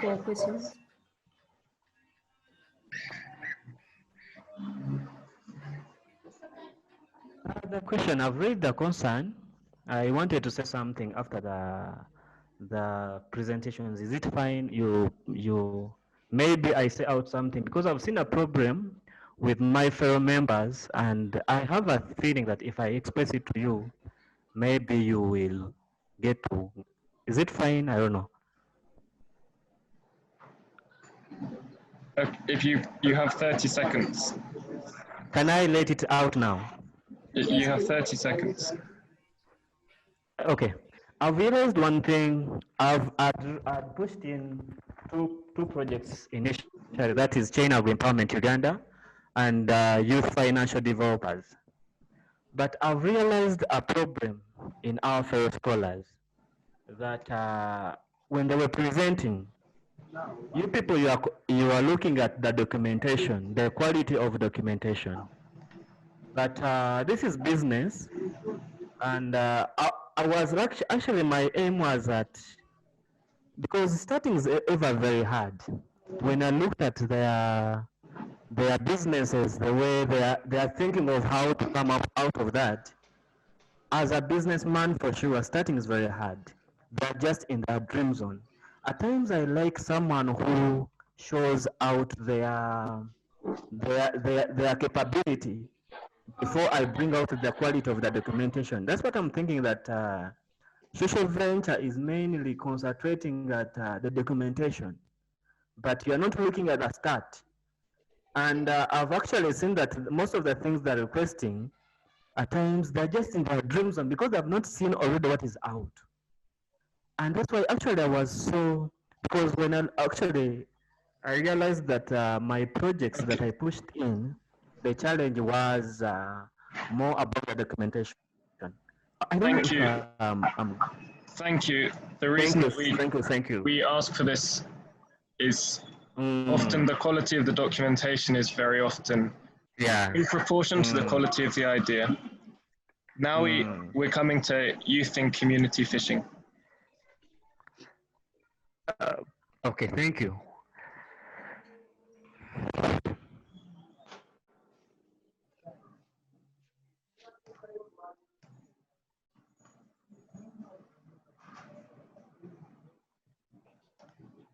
So Pelis and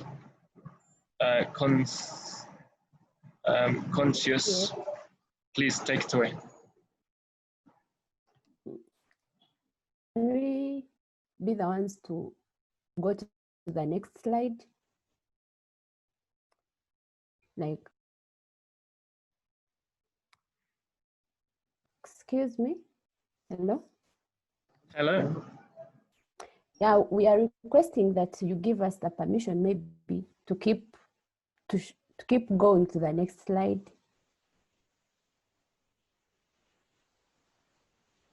Yes, do you want to share your own screen or do you want to just tell me when to switch slides? Okay, I can share my own screen. Please go ahead.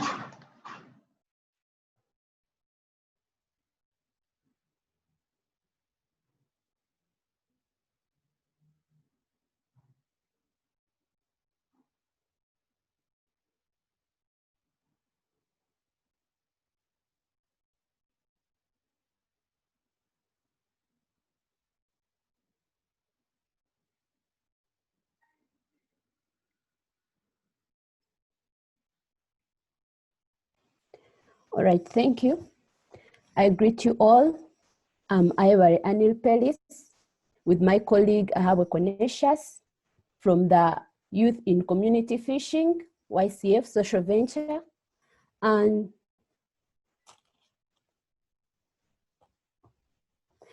according to African Journal of Food, Agriculture, Nutrition and Development, it assesses the factors responsible for persistent high levels of childhood stunting in the western region of Uganda.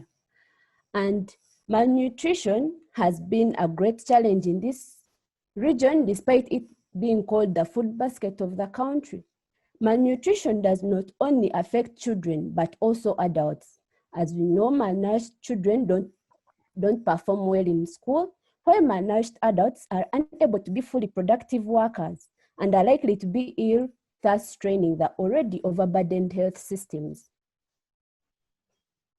One of the major causes of this problem, as assessed by Uganda Nutrition Action Plan, is inadequate dietary intake.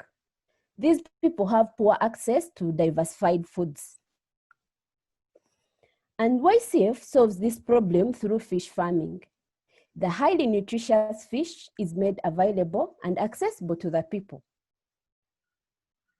So when people take this nutritious meal of fish, their immunity is boosted and gradually the malnutrition cases are reduced. And YCF plans to grow male tilapia fish on 2 fish ponds in Isingiro district with a water reservoir that will constantly ensure fresh water supply in these 2 ponds. We shall stock 2,000 fish fingerlings per pond.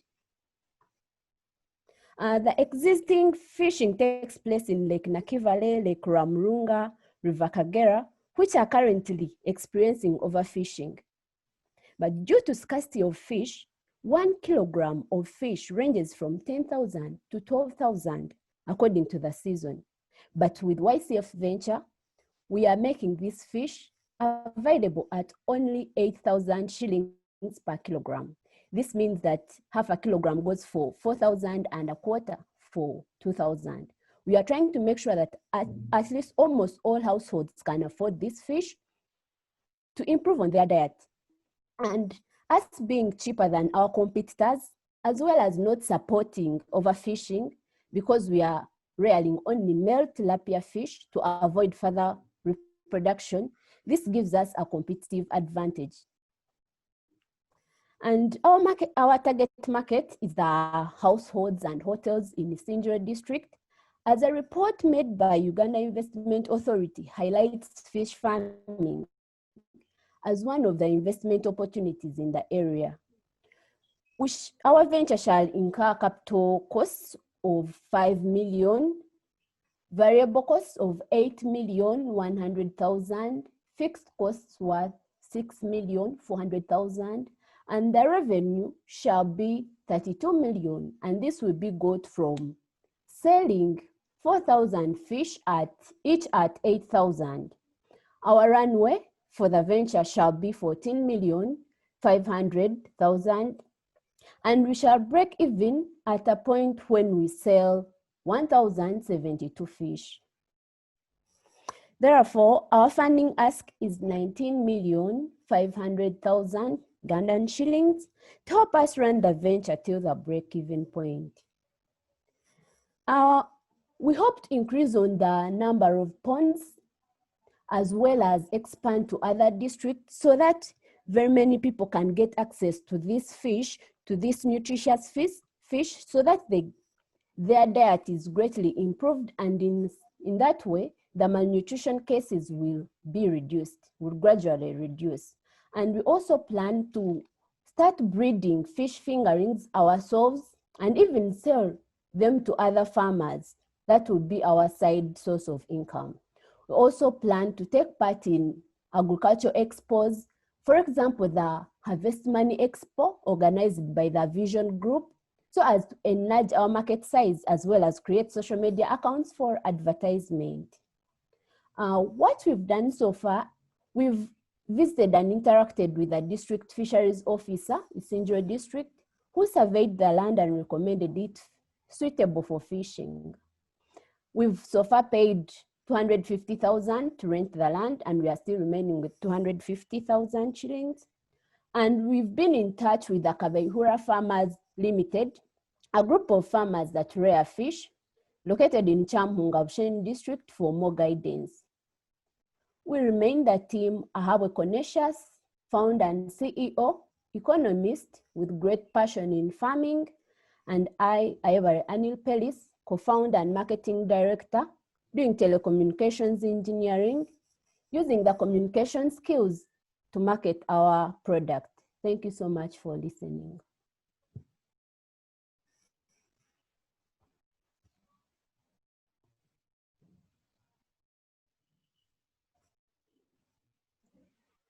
Dennis, what is your value proposition? What is the unique thing about your business?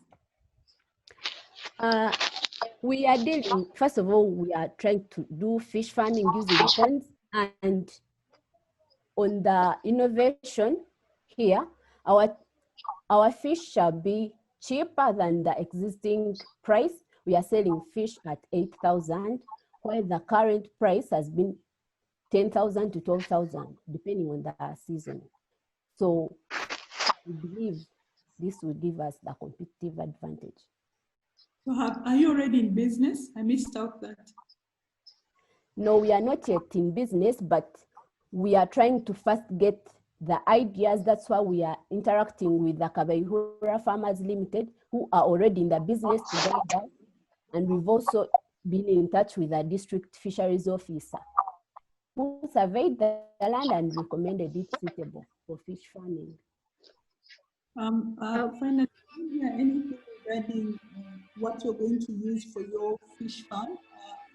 Sometimes there are partnerships with specific providers of gears, fish farming gears. Are you looking into such partnerships? First of all, we were looking at approaching the operational wealth creation for free fish fingerlings. But when we contacted them, they directed us to the district fisheries officer, but who even told us that it's not a guarantee that we can get these inputs their inputs come at their own timing. So you may find that when we want them, they are not available. So that's why we had to first deal with what is on ground right now. No, that was not what I was asking. I was asking if beyond freebies that you're referring to, you have established the suppliers of what you will need to start this fishing venture. Because there are issues of quality, there are issues of standards when you do this fish farming business. Oh, well, we've not yet made partnerships, but issues concerning the quality and what it takes, we are first of all having meetings. Right now we are having like webinar meetings with these Kabira Farmers Limited, so that they come on board, they are already in the fish farming, so they already know they're the ones who guide us for what to do. And more so the fact that we are in touch with the district fisheries officer is also guiding us. However, being in partnership with other companies, not yet. Okay. Yes. Thank you. I have a comment. I think you're getting in touch with your competitors and you never know the kind of guidance they would give you. I would suggest you get in touch with AFRISA. AFRISA is a project based in Makerere, and it is supported by Skills Development Facility to actually offer skills in modern fish farming. So if you get in touch with them, they're going to give you free skills because they are mandated to offer such skills. And they have an innovation in fish farming, which actually utilizes all the products around the fish. And I think you would benefit much more if you contact them. Thank you. Well, thank you so much. We didn't know about it, but we are going to definitely contact them. You had your hand up. Thank you so much, Tim. First of all, it was a bit of answered, but I'm wondering if this team has not yet started their business, how are they setting their price at 8,000 before they start production? And I just need a clarity on their market. First of all, setting our price at 8,000, we first had to know what is the price in the current market. And the fish that is always got from Lake, that I mentioned, Lake Ramrunga, River Kagera, they sell them at 10,000 and sometimes 12,000. So basing on our business model, we thought we could sell it at a cheaper price so that we gain, first of all, the competitive advantage. So as well as we are not making losses. And about the market, as there is a report that was made by the Uganda Investment Authority highlighting on the investment profile of Isingiro district. So it highlighted fish farming as one of the greatest opportunities. So we also decided to venture into that, given the fact that it was already published. And okay, thank you very much.